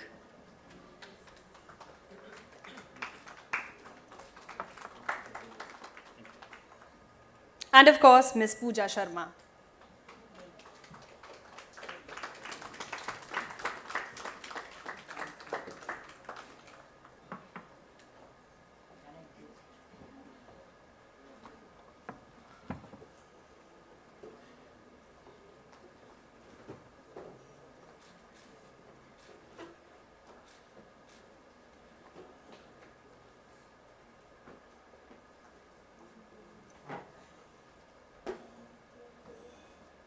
Thank you so much, and with that we come almost to the end of today's event. But before we conclude, I would like to invite Ms. Bhuvneshwari Balasubramaniam, India Program Lead and Senior Technical Specialist, Global Alliance for Improved Nutrition, India, for the concluding remarks.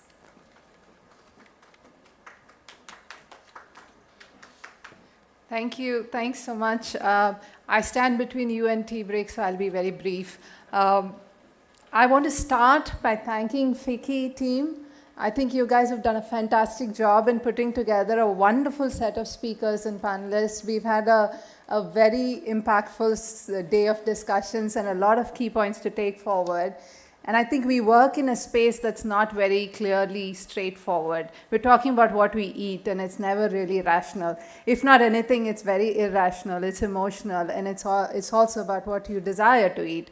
And what we grow, again, has a lot of so-called determinants that factor in. And today we've unpacked a lot of those determinants. And I think there is a growing consensus, although we are preaching to the converts here, but there is a growing consensus that looking at promotion of biofortified and nutrient-enriched crops is the way forward to shift our levers from a food security to a nutrition security point of view. And there's also a rich set of points that have been put forward, and we would love to sort of divulge further into it. And as a community, we promote programs and interventions to strengthen that. But just to take forward a few key points from the speakers for the day,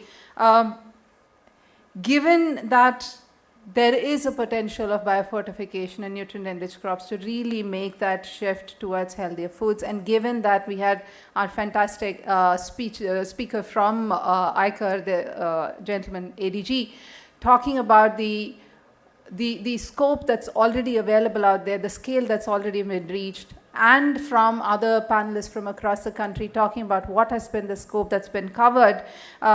This is a time that's ripe for looking at innovations, at potential further research to look at how do we take it to the next notch in terms of talking about scale in consumption.